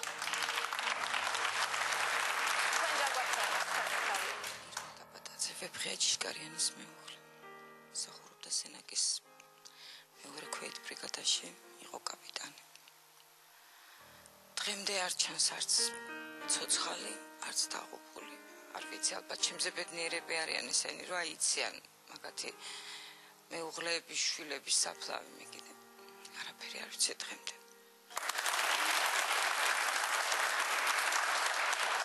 ლილია გაბუნიას მეუღლე. 11-ში შუა დღეზე დამირეკა და მის მერე აღარ ჩანდა 5 დღე არ ჩანდა და ის იყო გმირი და არის ჩემი შვილებიც მით იამაყებიან სანამ ვიქნებით ყველა და მის სახელს არაფერს არ დავუყო. ლილია შეკრაშვილის მამა. ის იყო ჩემი პირველი შვილი, პირველი სიყვარული, პირველი სიხარული. 10 რიცხვში დამირეკა რამდენჯერმე არ ვიცი 4-ჯერ თუ 5-ჯერ. ეს იყო ბოლო ზარი ხმის 10 საათზე. და რა გითხარით? არ მეუბნებოდა რომ ომში იყო. არ მეუბნებოდა ამას და მეც მეგონა თუ სენაკში იყო და მეგონა თუ იმათი ბატალიონი ის არ ღებულობდა მონაწილეობას ამ ომში. მაგრამ თურმე პირველი დღიდან ომში ყოფილა. ზურგიდან დაარტყა ჩასაფრებულმა სნაიპერმა, რომელსაც ეტყობა არ მოელოდა. ესე მოხდა. მე ვარ ნიკოლოზ პორჩხიძის მამა, ბელი ბავშვი იყო და ძალიან მოსიყვარული. თუ იცით როგორ დაიღუპა? არ ვიცი, გადმოცემით რაც ვიცით, თორემ ისე ჩვენ უკვე გავიგეთ, როცა პატრიარქმა გამოიყვანა მაგენ.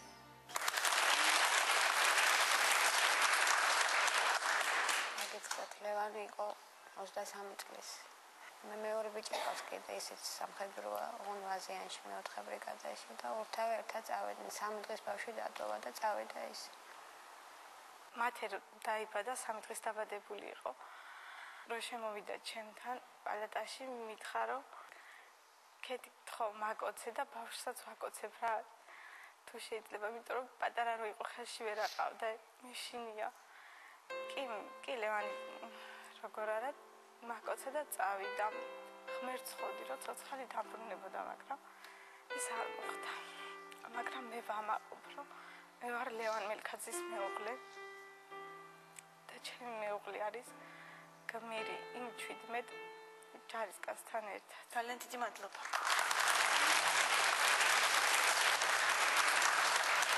Этим случаем я хочу сказать, что самое главное – помнить о наших сыновьях. Солдаты, все мои сыновья, в каждом солдате я ищу своего сына, Руслана. Мне хочется еще сказать спасибо жителям Шинбеси. Замечательные люди. Я их очень люблю, уважаю. Когда домой я приезжаю, меня тянет снова в Шинбеси. Приезжайте, посмотрите. На земле распятия наших сыновей лежат. Земля пропитана кровью. Это кровь наша. Приезжайте, пожалуйста, посмотрите.